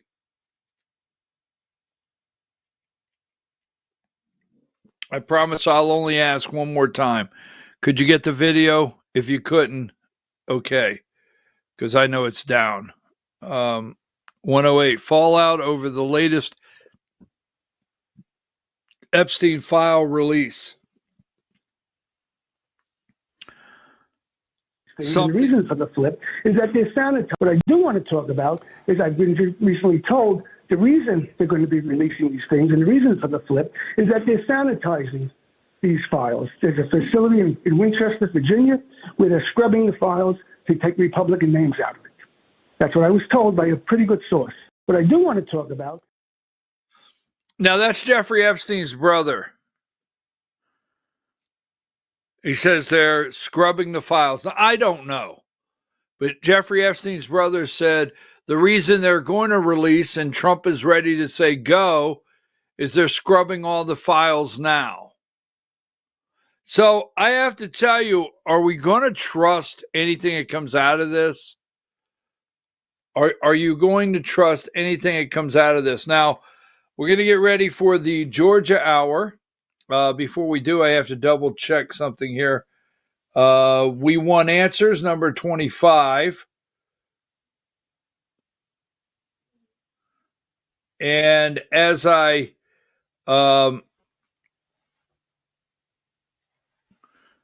we want answers, right? The bizarre online life of Butler shooter revealed. Number 19, this is the golden age for Trump. You got to remember every time he tells you we've entered the golden age. You got to remember this is the golden age for Trump. This is it. Mark Zuckerberg, Bezos, right? What's the other guy? Mark Zuckerberg, Bezos, the quiet guy that you never hear. Diane, he just did a series. His name's Peter. Peter Thiel, right? Larry Ellison. I said Zuckerberg, the guy from Google, Tim Cook, every last Sam Altman, every last one of them, the guy from NVIDIA, Intel, chips. This is the golden age for Donald J. Trump. I'm just telling you. And look at number 20. We'll talk about this in just a minute. These are the data centers across the country. This is the priority. 162 in Georgia. This is the priority in America, whether you know it or not. This is the golden age right there. Let me make sure I don't have anything left. Let's see.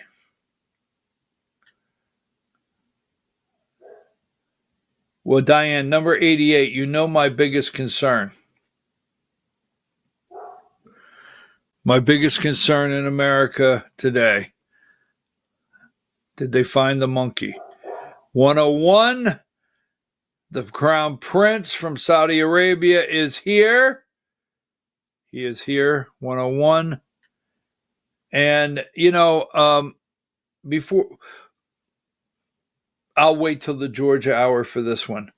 But as we enter the Georgia hour, give me 110. I don't want you to forget something, okay? As we enter into the Georgia hour, the guy in the light blue jacket is the governor of Georgia, Brian Kemp. Okay? The guy on the far right in the red tie is the last Democrat, all jokes aside, not Brian Kemp, but the last Democrat governor of Georgia, Roy Barnes. Also, the guy in the red tie is Fonnie Willis's attorney, and the guy in the center is the judge, Scott McAfee, who presides over the RICO case. When I tell you that maybe Brian Kemp has some pull, keep that in mind. We'll be back at 10 o'clock with the Georgia Hour. We have a lot to unpack. Wow, election stunts are going on, political stunts. Well, we'll just be back at 10 o'clock. We'll see you then. Diane, take us out of here until 10 o'clock.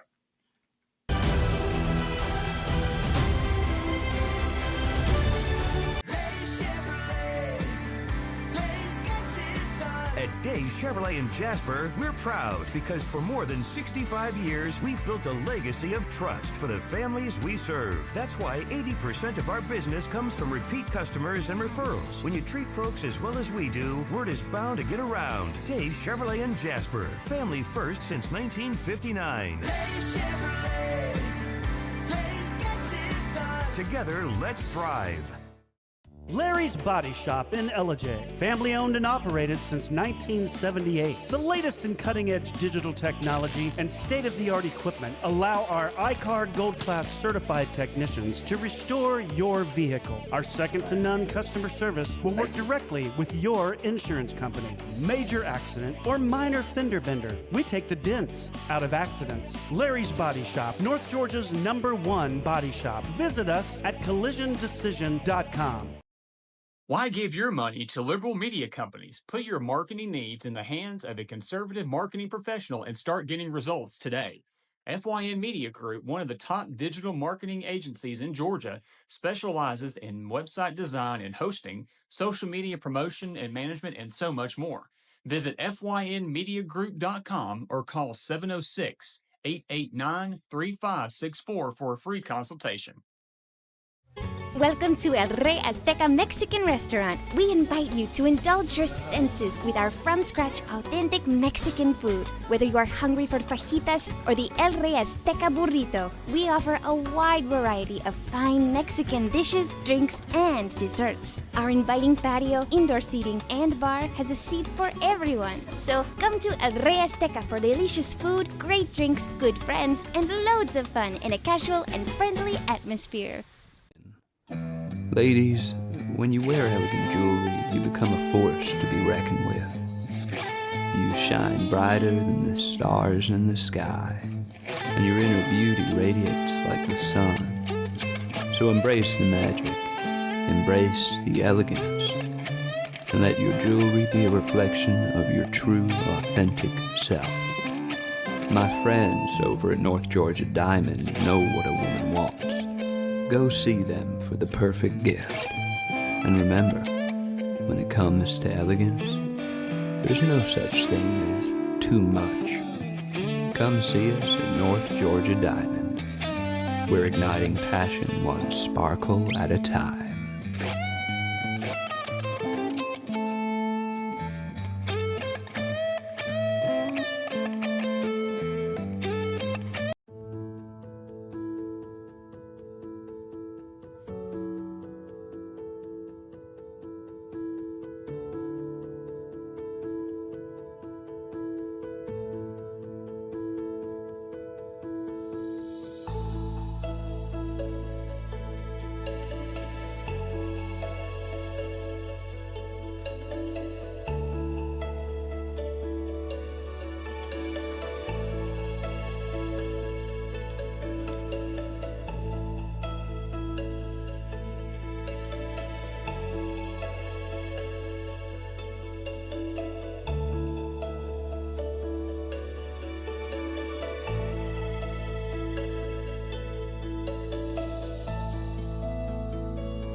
In 1981, Reed Nicholson began selling tires out of an old barn in Mineral Bluff. Little did he know that he had just laid the groundwork for the most trusted names in automotive services in the Blue Ridge area. In 1997, Nicholson Tire Center became what it is today, holding the same values of faith, family, and great customer service. 2 locations to serve you, and the Blue Ridge location is currently expanding to offer fast service and the largest U-Haul provider in Georgia. Nicholson Tire Center, Blue Ridge, and Mineral Bluff.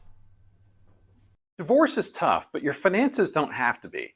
I'm David Cross, and I'm a certified divorce financial analyst practitioner. My job is to help you get a fair financial settlement in your divorce and to guide you to smarter money decisions. Find out how we can help you. U.S. Asset Management. It's your money and your future. Mesquite Grill, now offering online ordering for your convenience. Check out our new website at mesquitegrillbr.com. That's mesquitegrillbr.com. The great food and service you have come to expect, ready for you when you arrive. Open 7 days a week with a fully stocked bar and friendly service. Bring your furry friends with you and dine on our pet-friendly patio. Also, check out our catering options and let us prepare delicious food for your next event.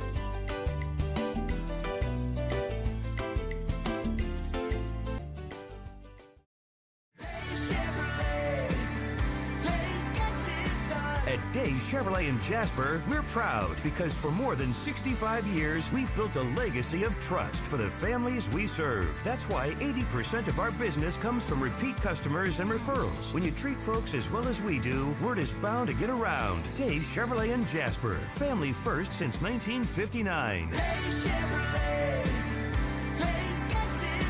Together, let's drive. Larry's Body Shop in Ellijay. Family owned and operated since 1978. The latest in cutting-edge digital technology and state-of-the-art equipment allow our iCard Gold Class certified technicians to restore your vehicle. Our second-to-none customer service will work directly with your insurance company. Major accident or minor fender bender, we take the dents out of accidents. Larry's Body Shop, North Georgia's #1 body shop. Visit us at collisiondecision.com. Why give your money to liberal media companies? Put your marketing needs in the hands of a conservative marketing professional and start getting results today. FYN Media Group, one of the top digital marketing agencies in Georgia, specializes in website design and hosting, social media promotion and management, and so much more. Visit FYNmediagroup.com or call 706-889-3564 for a free consultation. Welcome to El Rey Azteca Mexican Restaurant. We invite you to indulge your senses with our from-scratch authentic Mexican food. Whether you are hungry for fajitas or the El Rey Azteca burrito, we offer a wide variety of fine Mexican dishes, drinks, and desserts. Our inviting patio, indoor seating, and bar has a seat for everyone. So come to El Rey Azteca for delicious food, great drinks, good friends, and loads of fun in a casual and friendly atmosphere. Ladies, when you wear elegant jewelry, you become a force to be reckoned with. You shine brighter than the stars in the sky, and your inner beauty radiates like the sun. So embrace the magic, embrace the elegance, and let your jewelry be a reflection of your true, authentic self. My friends over at North Georgia Diamond know what a woman wants. Go see them for the perfect gift. And remember, when it comes to elegance, there's no such thing as too much. Come see us at North Georgia Diamond. We're igniting passion one sparkle at a time.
In 1981, Reed Nicholson began selling tires out of an old barn in Mineral Bluff. Little did he know that he had just laid the groundwork for the most trusted names in automotive services in the Blue Ridge area. In 1997, Nicholson Tire Center became what it is today, holding the same values of faith, family, and great customer service.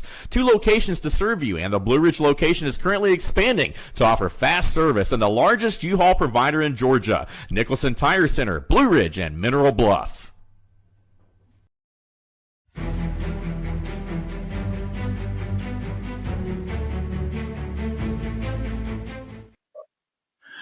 All right, folks, we're back. I'm your host, BKP. It is time for the Georgia Hour, 11/18/2025. The Georgia Hour, brought to you by voiceofruralamerica.com. Hi, Diane.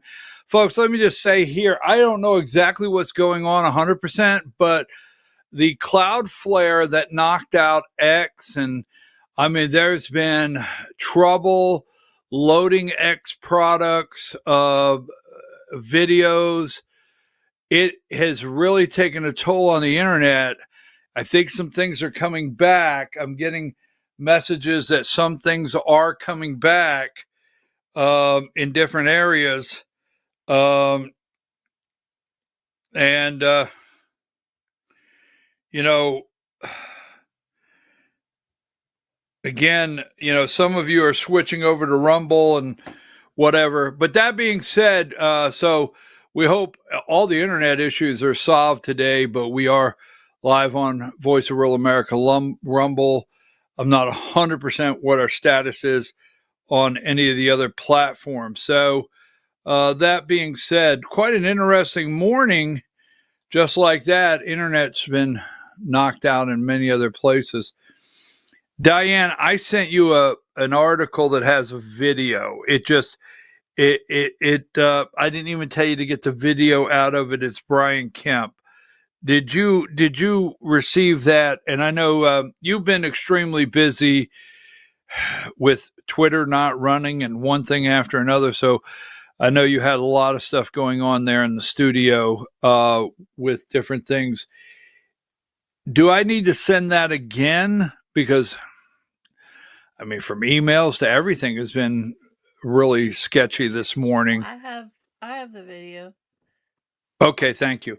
All right, so before we get started this morning, I want to remind you of something. If you're new to the program, we're in Georgia, and there's some people that think, Diane, I want number 2, that I just take on the governor of Georgia, Brian Kemp, on a daily basis, and I do not. I do not. I don't like political stunts. I'm not into, I can't stand political corruption. And he has a machine in Georgia. Now, I know this for a fact, and here's what I'm going to bring out today, some things. We have a lot of politicians that are standing up in front of the room, in front of you, and they will not get out of a certain lane because he will, I've been told this, he will support their opponent with money. Now, I say that, for example, okay, the End State Income Tax Committee is a political stunt. And I've got a lot to do today. Let me make sure I'm not missing anything. So they have been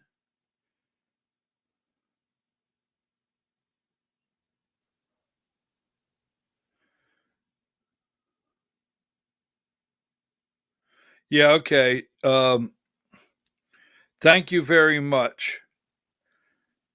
You just sent me an update on Cloudflare. I appreciate that.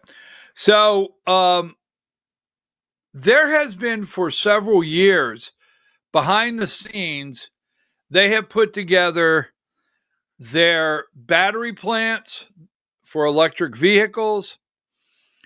They have put together their electric vehicle production through Hyundai. You have Hyundai, Kia, you have Rivian, you have SK Battery, LG. You have investment from foreign Korea on I think it's SK Battery, and I think LG also, but they are producing high grade next generation batteries to help do backup for power plants, backup for, believe it or not, backup for data centers. So this plan has been in place for several years, and there is not a politician that'll talk against it. Not a one. Now, data centers. First of all, I want you to listen to something, because we're going to break it down, and I know what someone's going to say out there. Well, wait a minute. This is an interview with Governor Brian Kemp before the 2024 election with Donald Trump, being asked, can Donald Trump win Georgia? Now, I want to play this for a reason before we go any further. Go ahead and give me that video.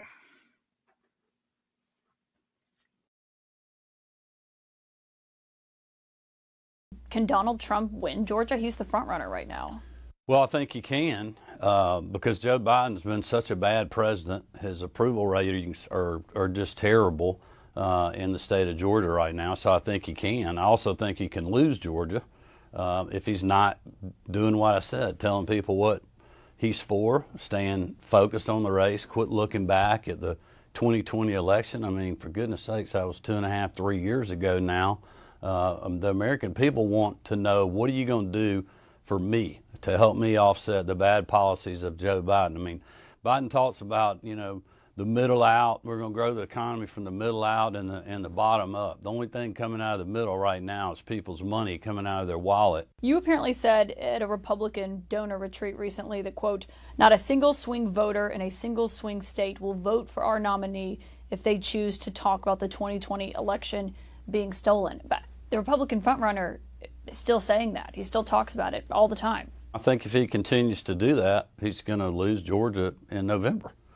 I mean, people are not worried about the past, regardless of how you feel about the election. If you're a Republican and you feel like, if you're a moderate Republican or, if you're a center-left independent or center-right independent, they are not worried about the 2020 election right now. And if you feel like the election was stolen, and I know there's people that are out there that do, there's others that, don't, but it doesn't really matter. You said you'll do what you can to get the Republican nominee elected, even if it's Trump? I'm going to certainly be supporting a Republican nominee to beat Joe Biden. But Trump pressured you to overturn the election. He wanted you to call a special session. He said he was ashamed that he had endorsed you because you didn't do. You said you couldn't do what he wanted you to do there. I mean, he called you hapless. Even despite all of that, you would still work to get him elected if he's the nominee. He was mad at me. I was not mad at him. I told him exactly what I could and couldn't do when it came to the election, and I followed the law and the Constitution. And as I've said before, that's a lot bigger than Donald Trump. It's a lot bigger than me. It's a lot bigger than the Republican Party. And that's what I'm going to continue to do as the governor, and that's what I did in 2020. But despite all of those things, I believe anybody running for president right now is a Republican that would be better than what we're seeing with the Biden-Harris administration.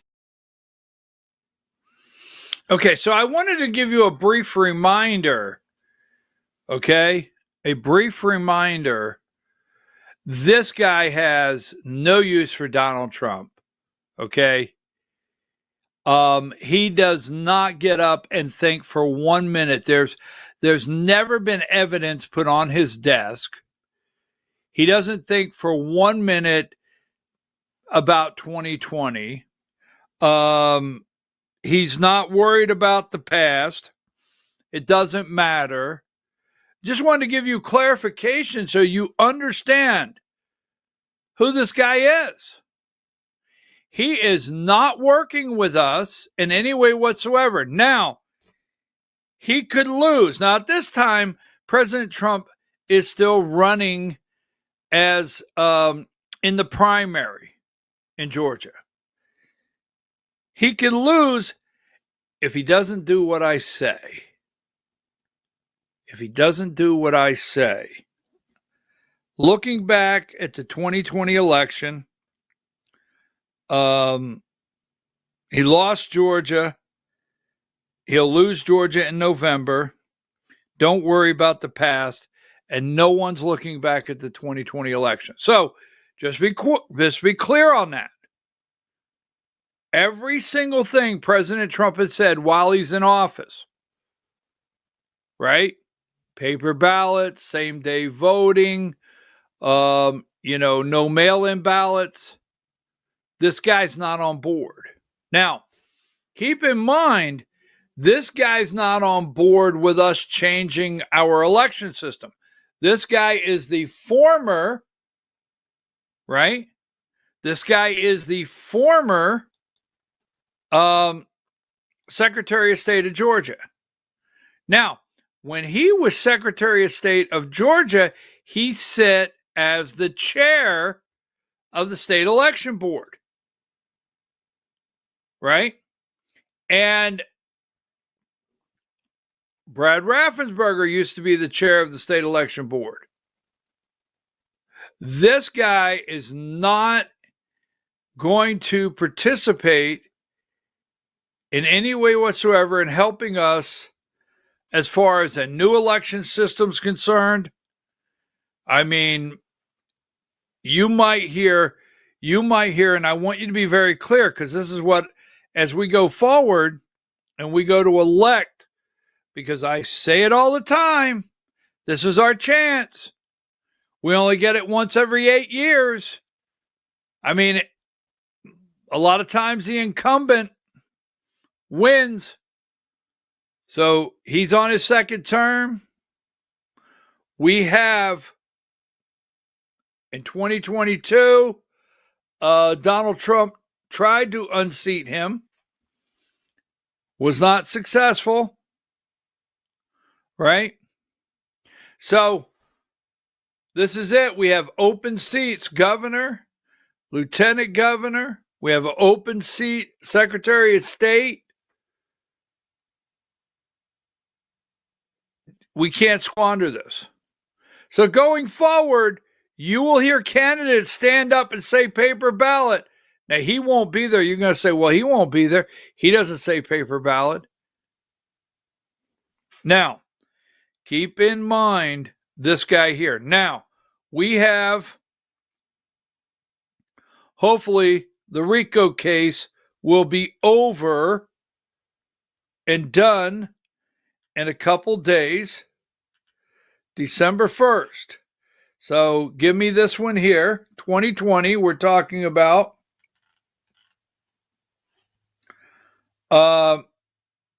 Give me number 118. Let's not forget the RICO case here, number 118.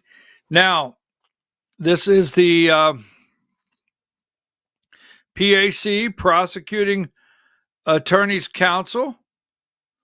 They have taken the case, Peter Skandalakis. This is a Kemp appointee. Correct me if I'm wrong. Number 119. He's explaining why he's taken the case. Right here. And now, number 120. Just lay some groundwork here. 120. We have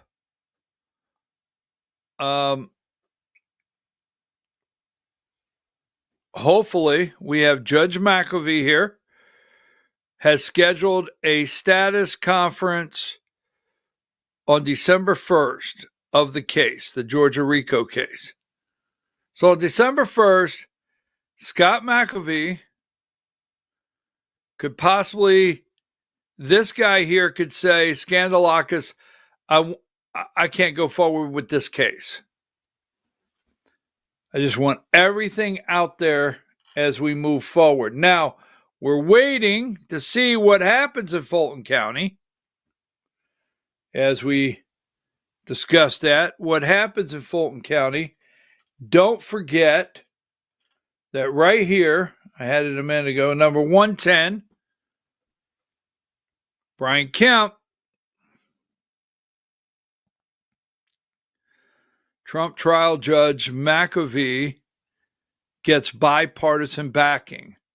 So that's Judge McAfee. He is handling the RICO case. Brian Kemp and Roy Barnes. Roy Barnes in the red tie happens to be Fonnie Willis's attorney. So remember all of that. We started out with Brian Kemp. Remember,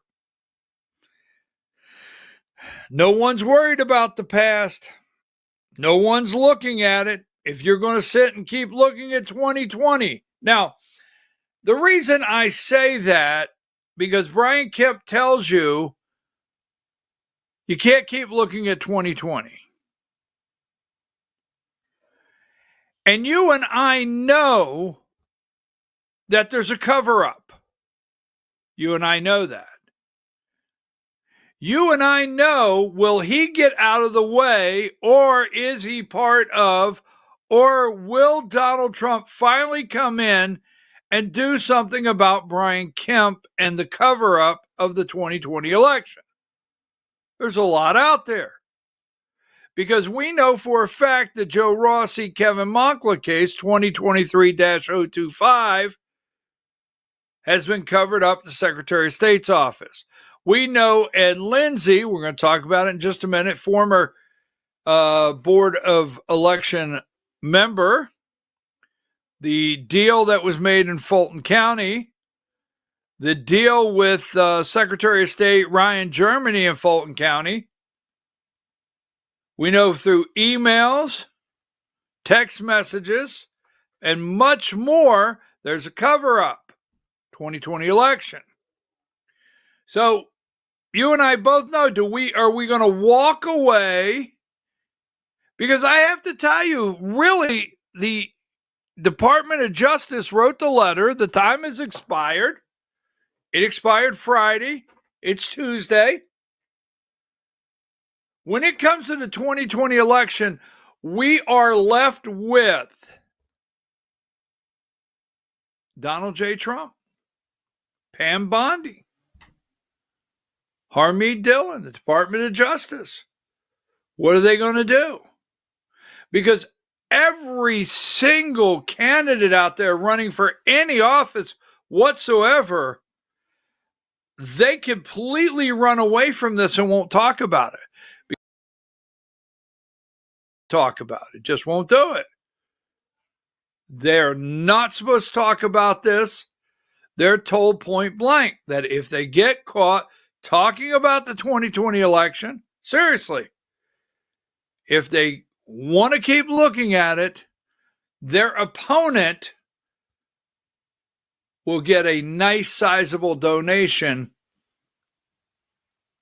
Let's just call it Friends of Kemp. Seriously. So we want to know when the DOJ is going to come in. Now, Brian Kemp, the governor, we've talked about this. Who is putting the actual brakes? Don't forget, this guy here, number 6, Derek Dooley, right? You can't miss any of these connections. Is running for Senate, picked by Brian Kemp. And Donald Trump, there may be a deal in place with Brian Kemp on an endorsement for this guy, or for Donald Trump to stay completely out of the race. We shall see. There's a lot of moving parts. Now, the reason I want to bring that up, let's go back. First of all, Kemp has set up our state with the data centers, number 19. You can't get Burt Jones. You can't get any of the candidates out there to talk about this. data centers are concentrated in these states. Now, what's happening to electric prices? Number 20. Now, we talked about during the PSC race.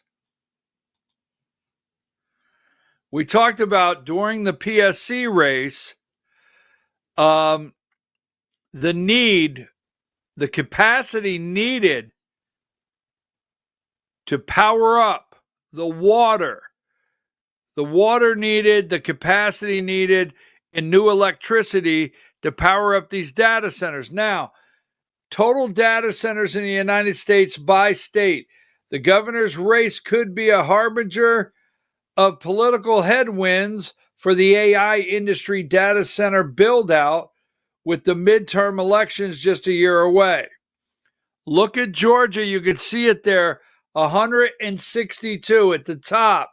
Total data centers, 25. You see the very light color. You see the 200 plus is Texas, California. Where else? Illinois. Where else? Virginia.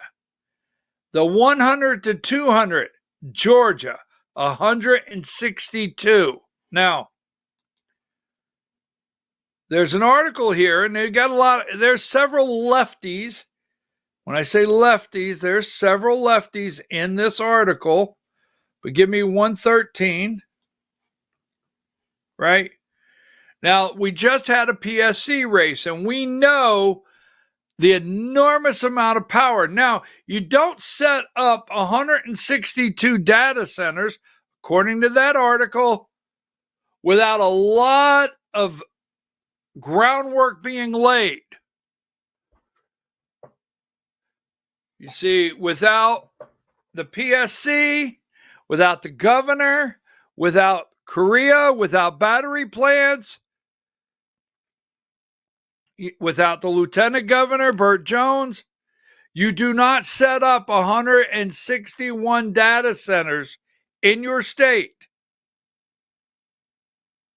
Now, there's a lot of town halls going on. People are upset in their communities. But you don't do this without years of planning. They've never considered you. You got to remember that. These politicians never considered you when they were setting up 161 data centers. You were never thought about. You continue to think, well, I'm the voter. Well, you're in Georgia. Big deal. Brian Kemp just told you, don't look back to 2020. Well, you know, I'm not going to vote for them. Maybe, big deal. This was all set up. Now, let me just show you something here. Because, yes, this has some left-leaning environmental groups involved in this article. But Georgia PSC rejects motion to delay multi-billion-dollar power vote. This was November 17th, following last week's shakeup at the PSC, where voters rejected two incumbent members, the PSC has denied a motion from the Sierra Club and the Southern Alliance for Clean Energy to postpone key vote on Georgia Power's massive expansion plan. Now, they're going through with the vote. They still have Fitz Johnson, and they still have Georgia Power's favorite son. What is his name? I've already forgot it. I did that on purpose. Tim Echols, right? Is that his name? I don't know. So, number 114. The environmental group has requested a month delay on Georgia Power's request to lock consumers into a long-term spending plan that dramatically increases the utility's electricity capacity at a significant cost.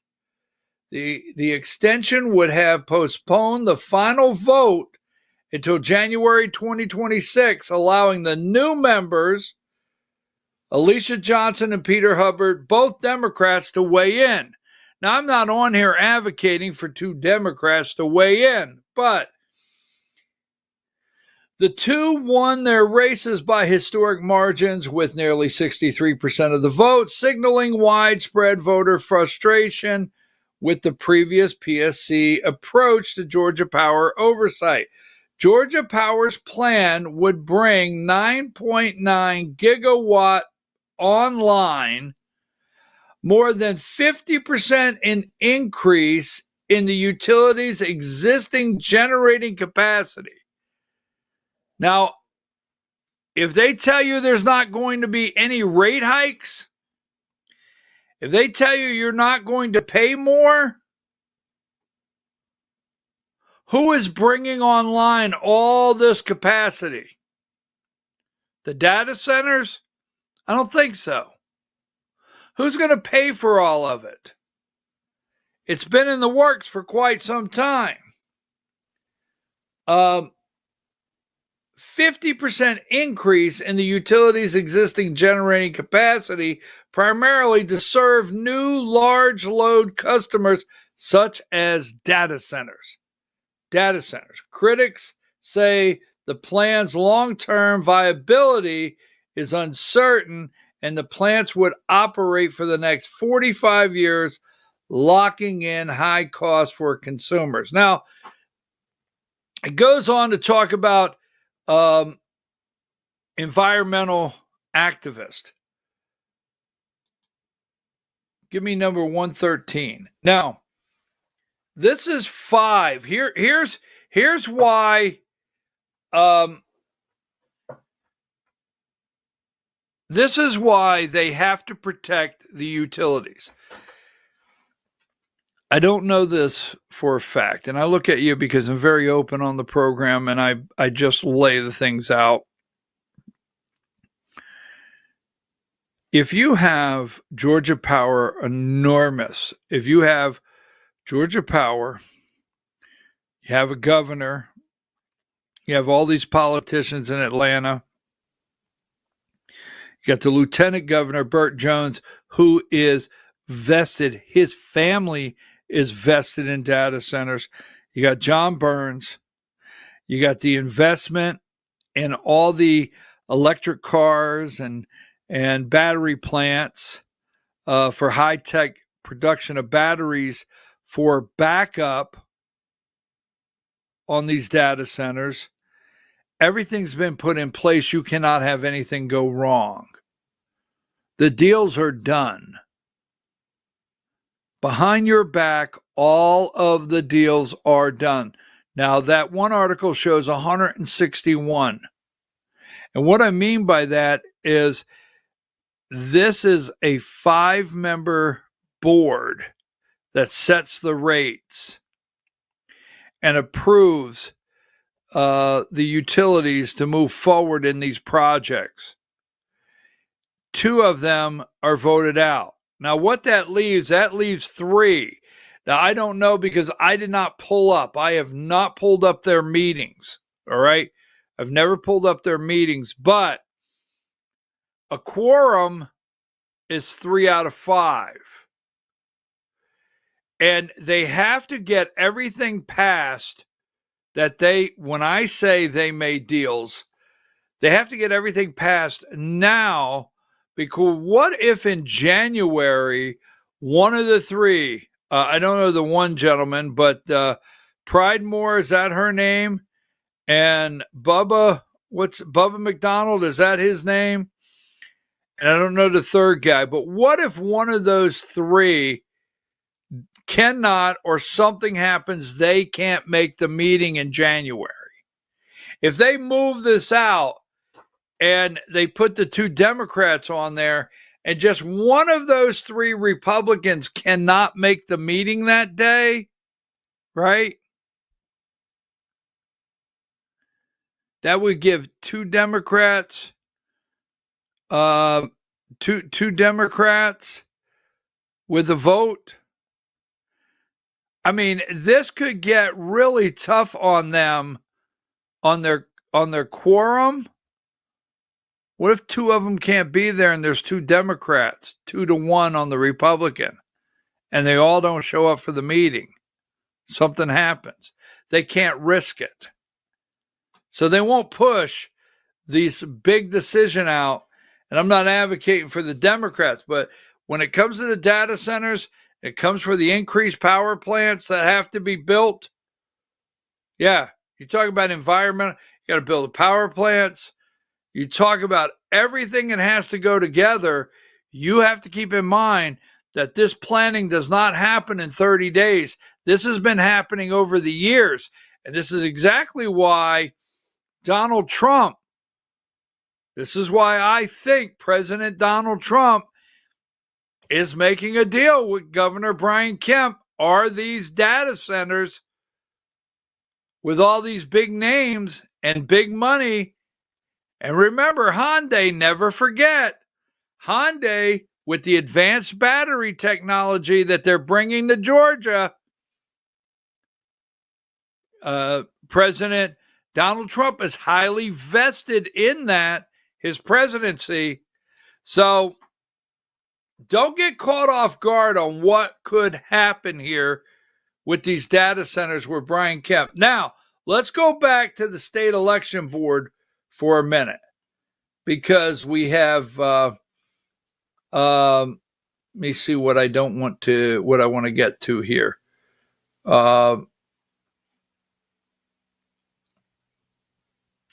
on just a minute. I have it here.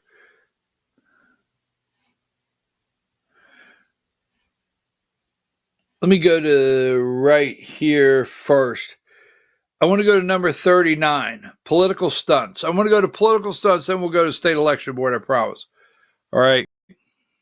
I have not endorsed, because I don't do that. I don't come on and say I endorse. But I will tell you a candidate that is a no. And Richard Woods is a no, a flat out no. All right. COVID, our proficiency rate, what took place during COVID, I think we're in the 30 to 40 mark in the nation on education. And now he's trying to pull a political stunt. He wants to stay in there. What's he been in there? 8 years, folks? And I told you this the other day. You got to get ready for political stunts on a daily basis. We're going to call them out. We don't care whose name's attached to them.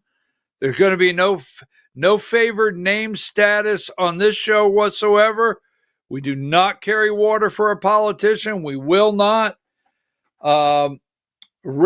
Teacher raise. Georgia School Superintendent Richard Woods wants lawmakers to give teachers an election year raise. Woods, a Republican who is running for the fourth term next year, wrote an opinion essay on Monday urging lawmakers to boost the pay for teachers and certified staff by $10,000 over the next 5 years.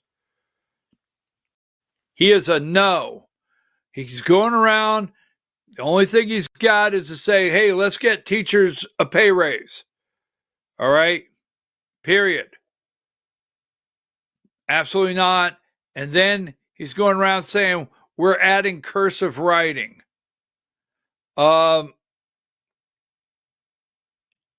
He is a no. Political stunt. Do not fall for it. Got nothing to do with pay raises. Now, this is a political stunt. Number 41, lawmakers debate eliminating Georgia's income tax. Now, last night, and I want to lay this out here, okay? Burt Jones is running, Lieutenant Governor Burt Jones is running. Let me get this out of the way. We're going to go here. We're going to go back to 41, Diane, but I want to put, I thought I had a picture I wanted to show you. He is chairing Where's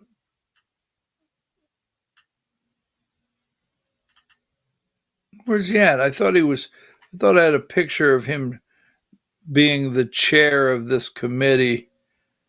Let me try it here. Maybe. Yeah, give me number 16. Now this is Blake Tillery. And Blake Tillery is chairing this committee for Burt Jones, Lieutenant Governor Burt Jones, who's running for governor. He seems like a nice guy. I don't know him that well. He's from Valdosta, Georgia. No, he's from Vidalia, Georgia. Hey, look, I can't be bought. A bag of Vidalia onions could go a long way. I do like my onions. All right. That's just a joke. He seems like a nice guy. Okay. I've listened to him speak on 2 occasions. I've listened to him on 3 occasions, 2 here recently. He has a binder there of all of the special interest tax breaks. We'll talk about that in a minute. But I would have more respect for him, and I'm going to say this, and Steve Gooch. So eliminating the state income tax sounds nice. It really does. Eliminating always is a positive word to me, right? But it's a political stunt. So Burt Jones is going to run around the state saying, I'm going to cut your income tax. And then what he did is he created this committee to do the research. And Blake Tillery's the chair. So he put 3 state senators on there so it would look like everybody's getting a chance at the same. He wants everybody to run down the same lane.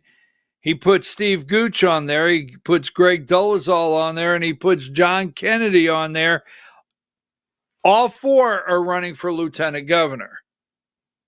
All right?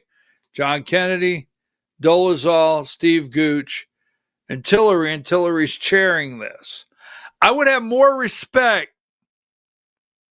for all 4 of them, or any of them, if they would get up and walk out and say, you know what? This, to me, I'm not going to play a part in a political stunt.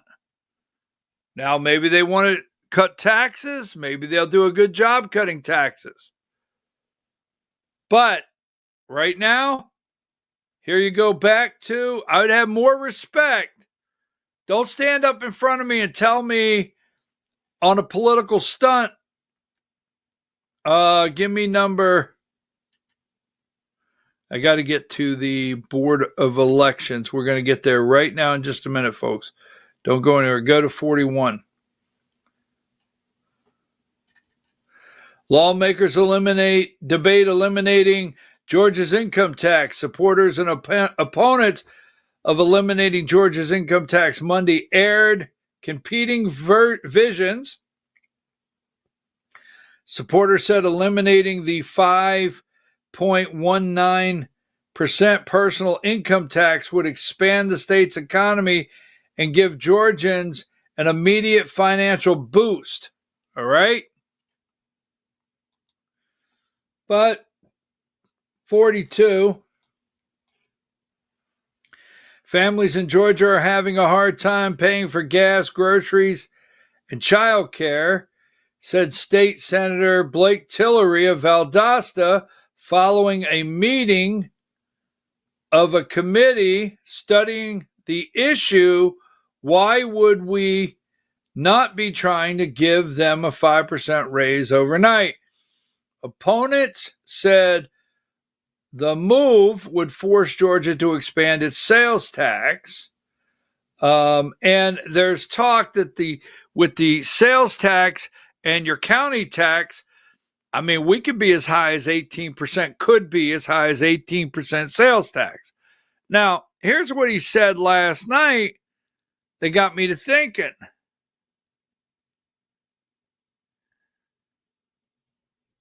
He said something, and I want you to pay attention to this. I don't know if I picked up on something, but I will play you the video tomorrow. So the other night he said, do you realize he held up he held this up. Now keep something in mind. All right. When he goes out and he talks, he said, wouldn't you like, last night I heard him say this, he's not a half bad guy. This is not just a shot, because he is playing the role with Burt Jones and Steve Gooch and John Kennedy and Dolezal. And I'm like thinking all of them, number 16. Now, this is what he's got in his hand. So he stands up the other night and he says, do you realize in my hand are 200 pages or plus of tax breaks for special interest groups. Tax breaks. These are all the tax breaks for special interest groups. And he says 2 nights ago or at Gilmer County last week, he said, do you realize that a person does not pay sales tax on yacht parts? So if you own a yacht and you need some parts, you can go in and you buy the parts and you don't pay any sales tax on yacht parts. Well, that gets people thinking, wait a minute, the rich are out there with a yacht and they're buying yachts and they need a part and they don't have to pay tax on that part for their yacht. It's all right. Okay, so that's all right. I thought about it. Then last night he got me. He said, do you realize, ready? I may have picked up something. Let me know.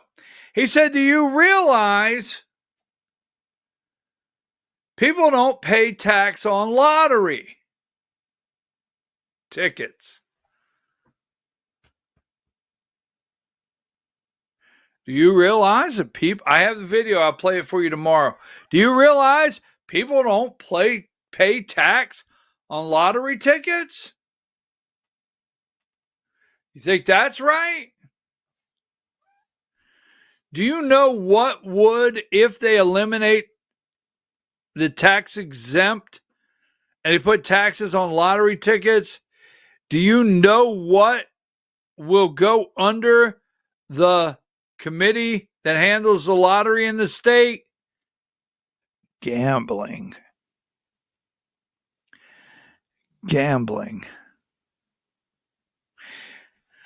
I actually smell, just if I'm wrong, I'm wrong. I actually smell the possibility of replacing the state income tax with income tax on gambling.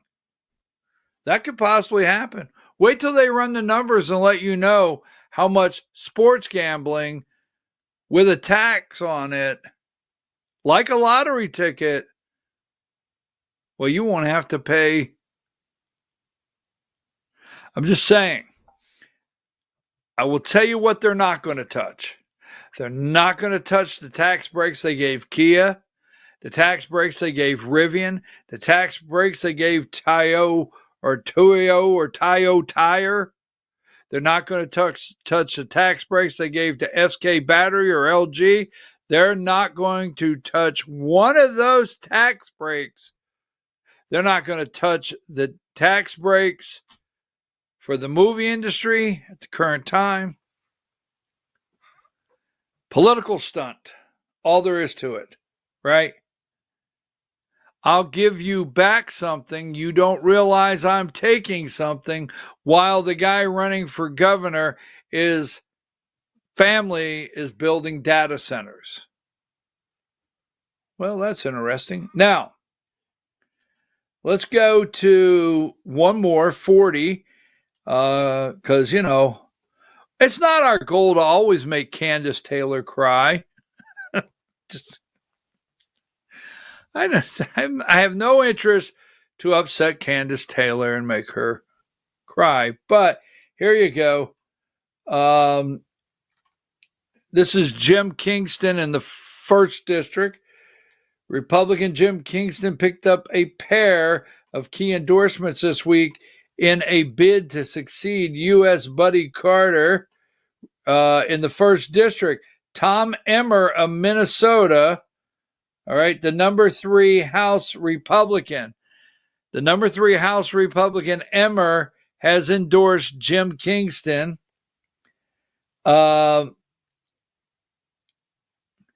Monday, that Kingston will fight along President Trump to make America great again. And also Rich McCormick from over here in the 7th District, he has endorsed Jim Kingston in the 1st District. Just thought you'd want to see that, Candace. Now, number 43. Let's go through this article in the last 14 minutes together.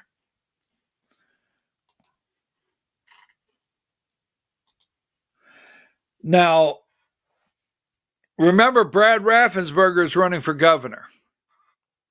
And we started out with Brian Kemp. And Brian Kemp was Secretary of State of the state of Georgia. Georgia Secretary of State, let's put it that way. Maybe that sounds better. Brian Kemp, former Georgia Secretary of State. Tim Fleming, former vice or assistant Secretary of State under Brian Kemp. Now, Tim Fleming is running for Secretary of State, been endorsed by John Burns. He is totally, and a lot of people, he's tried to distance himself from Brian Kemp and saying, Tim Fleming saying, I'm not Brian Kemp's pick for the office, because he wants to get a little bit of the base vote, if he could. Chair of the Blue Ribbon panel that just wrapped up around the state. He's running for Secretary of State. So Brian Kemp, governor. Replaced by Brad Raffensperger as Secretary of State. Tim Fleming, former Secretary of State. Brad Raffensperger wanting to move to governor. In Georgia, we have done that several times. Currently, at least, your Secretary of State goes into the governor's office. Raffensperger wants to do that. Tim Fleming, if Brian Kemp can get Tim Fleming in there, I'll just say this, when it comes to the Secretary of State's office, Tim Fleming knows how to pull all the levers inside. He knows where everything is at. Won't have to look around. Gabriel Sterling's running for Secretary of State's office. He knows where the levers are at. He knows where the boxes are stored, whatever, right? They have to stop Kelvin King. Now, Vernon Jones is running for Secretary of State, and we'll get into that on a different day. But the person they have to stop right now that I see is Kelvin King. Now, in my opinion, Raffensperger, Gabriel Sterling, Tim Fleming, lawmakers, Brian Kemp, John Burns, in my opinion, Kelvin King is who they cannot let go, win, and go into the Secretary of State's office. And I see an all-out effort to try to stop him. Now, the Secretary of State's office, your Secretary of State used to chair the board. and we separated that. But what we didn't do, this is where you lawmakers, the next time these lawmakers stand up and say, hey, we're going to make sure a boy doesn't dive into your daughter's swimming pool in school. Say, okay, that's a given. I mean, that's a given. Okay. They shouldn't, period. I mean, what are you telling me? Okay, good. Well, we're going to do that. And then we're going to get tough on crime. That's a given. Supposed to. Crime is bad. Not supposed to tolerate crime. Not supposed to tolerate boy thinking he's a girl, and not supposed to tolerate that. So that's a given. Okay. We're also going to cut your taxes. You're supposed to be a Republican. Cut spending, cut taxes. That's a given. Here's what I want to know from you. Will you put a bill on the floor in the state of Georgia to completely separate the State Board of Elections from the Secretary of State's office and stop all the county Board of Elections from having to communicate in the Secretary of State's office and be put into the kind of fear on elections that they should not be put in? Now they're going to tell you, well, we can't make that clean separation, but you see, they didn't do that. They'll tell you they did. They only set this up to cause the friction that it's causing so they can get the Secretary of State back in under full control. And that's what they're going for. So feud between Raffensperger and the state election board heats up. All right. They pulled the investigators. Now, when you have a case before the Secretary of State's office, the case is presented by an investigator. Well, they won't go anymore. Whose fault is that? Is it Dr. Janice Johnston's fault? Is it Janelle King's fault? Is it Rick Jeffries or Jeffers? Is it his fault that there's a cover-up being run by a former member, possibly the Democrat member, possibly the Secretary of State, Fulton County and Ryan, Germany? Is that their fault? But every time they ask for someone, you see, they have asked for someone from the Secretary of State's office to be there multiple times, and they ignore it. The last meeting, Brad Raffensperger was invited. They ignore it. The strained relations between Georgia Secretary of State Brad Raffensperger and the State Board of Election, right, is fraying. The latest divide came last week when the board, which Democrat and Republican state lawmakers have described as dysfunctional, found out that Secretary of State investigators would no longer attend the board meetings to present cases. So if there's a case out there, they send it to the board.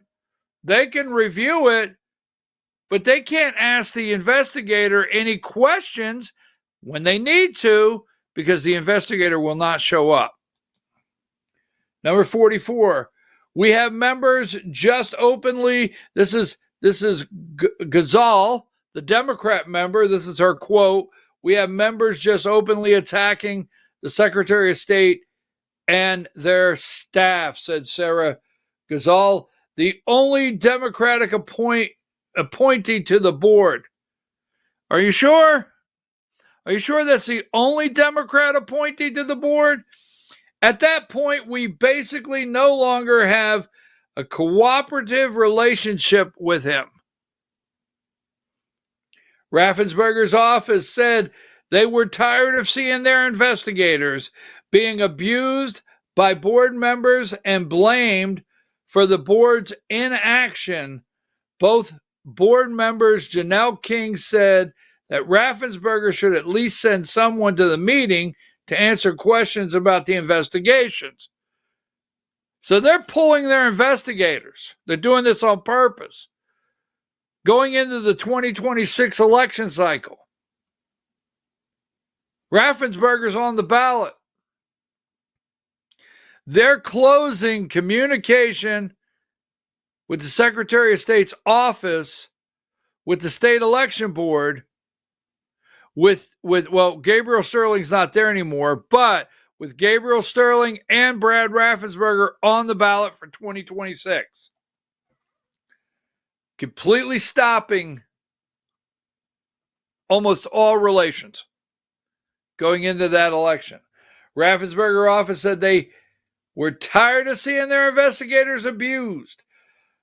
Relations between the state board and Raffensperger, a Republican candidate for governor in 2026, have been strained amid the board's infighting, disagreements on election processes, is that what it says? And criticisms of the Secretary of State's office. The unelected 5-person board is comprised of 4 Republicans. No, it's not. And 1 Democrat. Let's be clear. This is how this board is made up, so you know. The Democrat Party of Georgia gets 1 appointee. That's Ghazal. The Republican Party of Georgia gets 1 appointee. That's Dr. Janice Johnston. 2. The Lieutenant Governor of the state of Georgia gets 1 appointee. Right? Yeah, just think if we get a Democrat Lieutenant Governor. That is Rick Jeffers, I think his name is, right?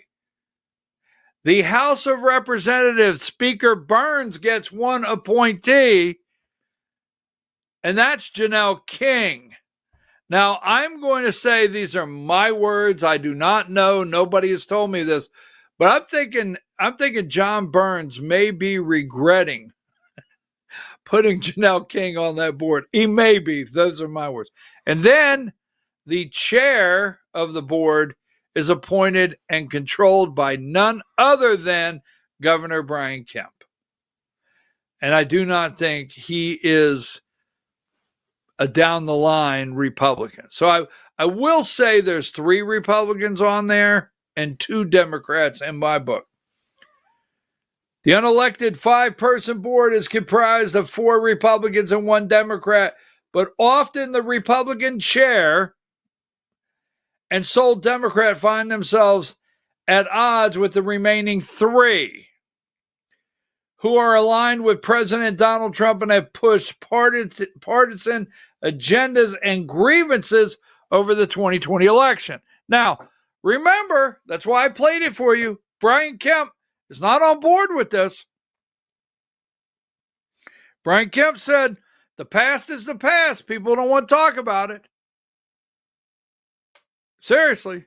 Now, the grievance from the 2020 that they refer to in this right here is the Joe Rossi, Kevin Moncla 2023-025. They are concerned about the cover-up in Fulton County. Now, the board is tasked with creating election rules, investigating cases of election fraud, and making legislative recommendations. I'm going somewhere with this. For years, that worked with non-controversial and low profile, but that changed with Trump's pressure to find enough votes to overturn the 2020 presidential election. Now, they make reference that worked when? That worked when Brad Raffensperger chaired, according to them, the state election board. That's what they're trying to do. This is all laid out to end the state election board. Now, here's what's getting ready to happen. Dr. Janice Johnston, to them, is a major problem. I would say this will change eventually the makeup. Now, if a Democrat gets elected governor, this will definitely change the makeup of the board because she has to go. That's what I'm thinking. Anyhow, for years that worked, right? State lawmakers passed a bill removing him as chair of the state election board in 2021. In 2024, he was ousted from the board. That is the Secretary of State. Didn't have a problem until then.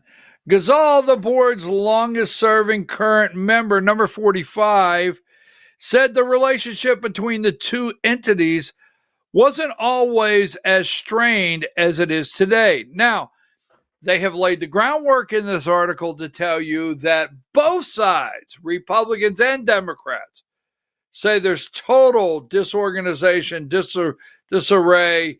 It's just the board is dysfunctional. Both sides, check. It used to work, check. What is the major problem, they say? Well, when they changed the law and took the Secretary of State. Now, they did not separate the state election board from the Secretary of State, but they separated the Secretary of State from chairing that board. Moving on.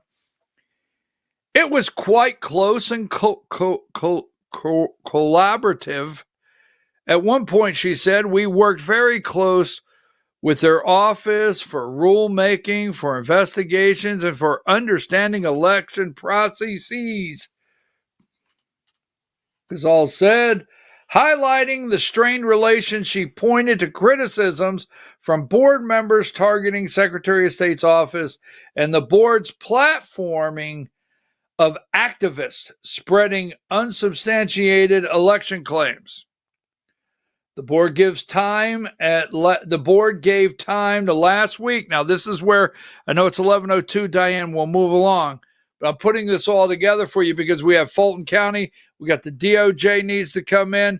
We've got Fulton County Board of Registration and Elections that are holding out Jason Frazier and also Julie Adams. We have Julie Adams that last week, I don't want to say testified, she wasn't under oath. Last week said, hey, I remember when someone said, wouldn't it sound good to have an election monitor? They know that all the doors are open to expose the corruption.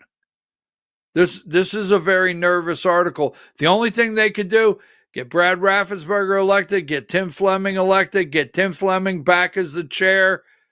This is what they're trying to explain to you. They're trying to tell you that from 2021, this was a bad experiment. You understand? We tried. This didn't go well. This was a bad experiment. It used to work. Trust me. That's what they're doing. The board gave time last week's meeting to Garland Favorito, co-founder of the group Voter GA, which opposes the state's touchscreen voting system and has made unsubstantiated claims about the counterfeit ballots being used in 2020. You know, I have to tell you, if you're going to make this comment, AJC, and you're going to write it there, unsubstantiated claims, maybe you should show up at a couple of the Voter GA press conferences. Maybe you should. Maybe you should sit down with different people other than Garland Favorito if you want to. But they're substantiated. I can actually say that. Being used in 2020. In a presentation, he explained why he thinks Georgia voting machines should be scrapped, saying the system has security vulnerabilities. Now, we don't have enough time to go through every security vulnerability that was laid out last week, and they were. Who's the guy at Mad Libs? I mean, the vulnerabilities are there. They're proven. They're factual. But, 2020 Brian Kemp said, we're not going back there. There's only one thing, and I hate to bring this up, but you got to remember this. There's only one thing that could stop us now from Fulton County. It's not Brian Kemp. President of the United States. 46, but there's no evidence. Listen to this. But there's no evidence that voting machines have ever been hacked during an election. We've watched them be hacked, right? What was the guy that hacked the machine with a ballpoint pen? Well, what was his name? The report he did, Halderman, right? Halderman report. We've watched Clay Parikh. We've watched people hack. The guy Mad Libs, right? Didn't he hack one? I mean, we'll just leave it there because I don't want to mess it up. Those guys and those people, they know what they're doing. I don't want to mess up. But during an election, the meeting was also marked by criticism of a report about an online fundraiser from Vice Chair Janice Johnston's legal defense, which raised more than $30,000 for a suit that was settled during the meeting. Under the agreement, the board will be required to pay $50,000 in state funds to a Washington-based watchdog group that brought the suit. Johnston did not respond to the request for comment. Now, we're going to close this up. I think this is it. Ed Lindsay. There's a reason everything's here.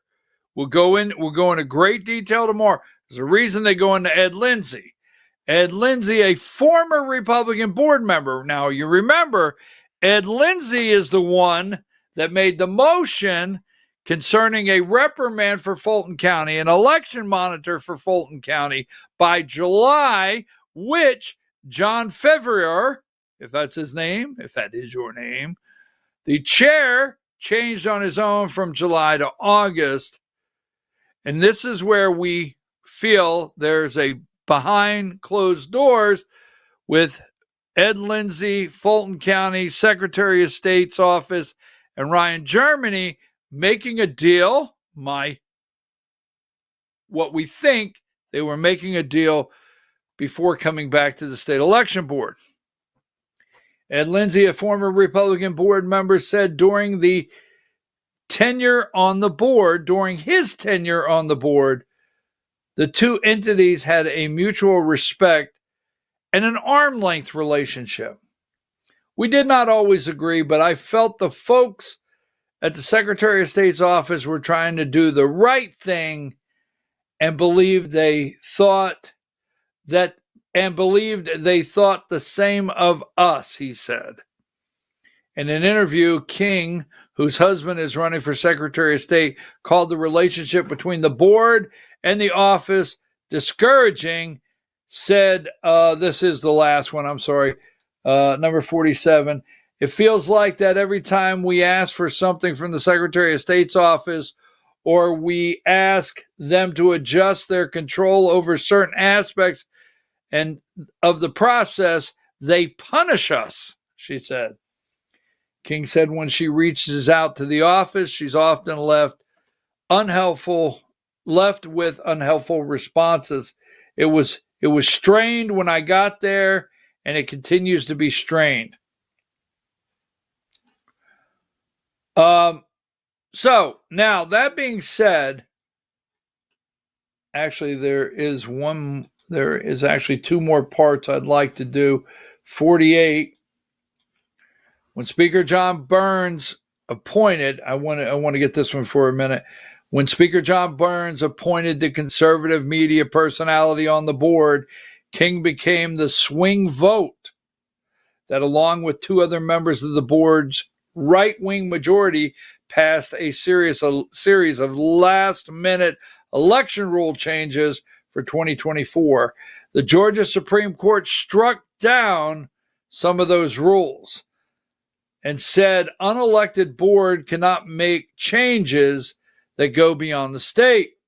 Amid the board's effort last year, Raffensperger warned that the changes could undermine voter confidence.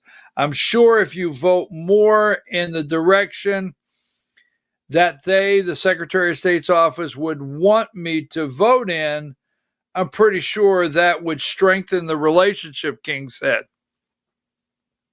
So if she followed lockstep what the Secretary of State's office would prefer that she do when she votes, the relationship would tighten up, much like John, the chairman, has with the Secretary of State.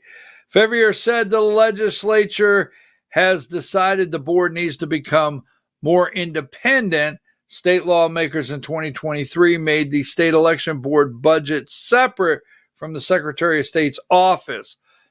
The board, they do not have their own line item. We can talk about that later. He said the Secretary of State's office becoming less involved at the board meetings is just a furtherance of state lawmakers' intent. Now, number 49,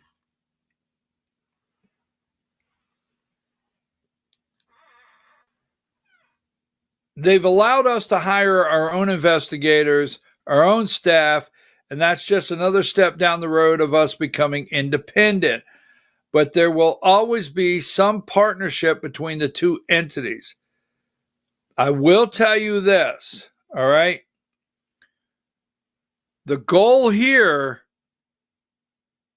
is to pull the Secretary of State, the State Election Board, back completely under the Secretary of State's office.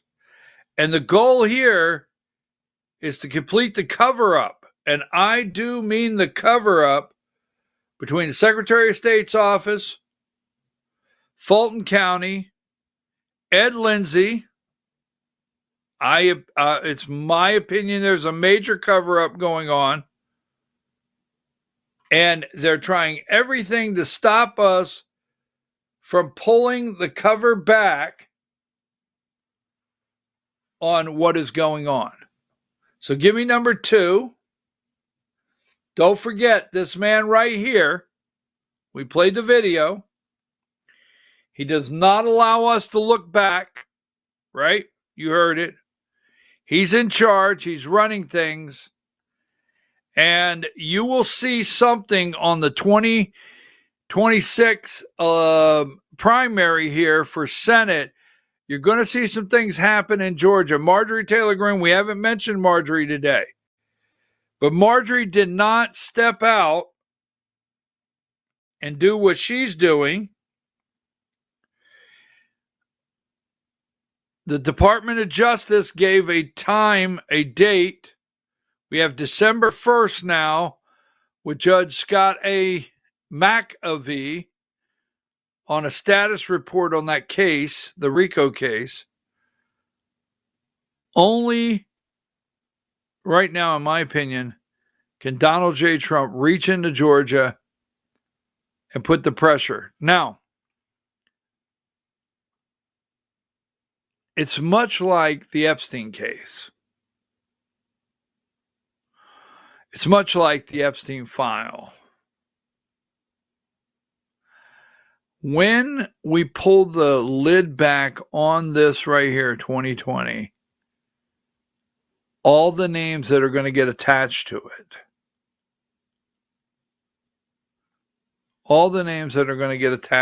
it's going to be very interesting. But will they do it? I'm your host, BKP. We're going to come back tomorrow morning. I ran long here.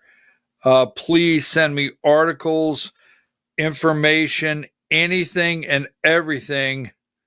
Let's see. Do you have something here?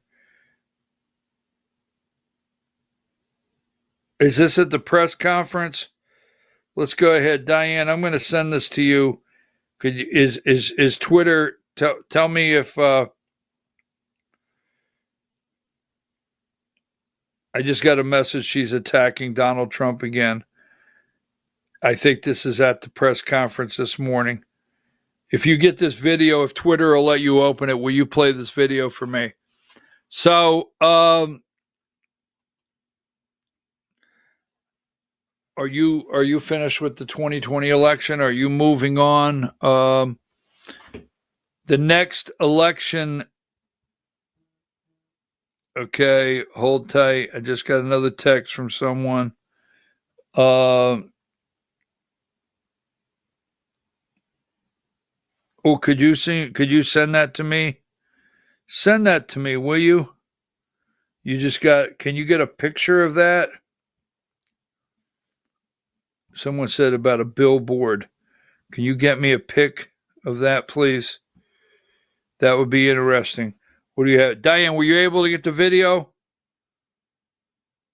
That's what we did by fighting so hard against the most powerful people in the world, even the President of the United States, in order to make this vote happen today. I was called a traitor by a man that I fought for 6 years for. And I gave him my loyalty for free. I won my first election without his endorsement, beating 8 men in a primary. And I've never owed him anything, but I fought for him for the policies and for America first. And he called me a traitor for standing with these women and refusing to take my name off the discharge petition. Let me tell you what a traitor is. A traitor is an American that serves foreign countries and themselves. A patriot is an American that serves the United States of America and Americans like the women standing behind me. And I want to tell you that this only became possible today because the American people whom we serve as representatives here in Congress demanded that this vote happen, and they put more pressure on every single elected politician in this city than has ever been put on them. And today you are going to see probably a unanimous vote in the House to release the Epstein files, but the real fight will happen after that. Wow. Wow. That was rough. That ain't, as George Strait would say, that ain't no way to go, but we'll see you tomorrow morning at 8 a.m.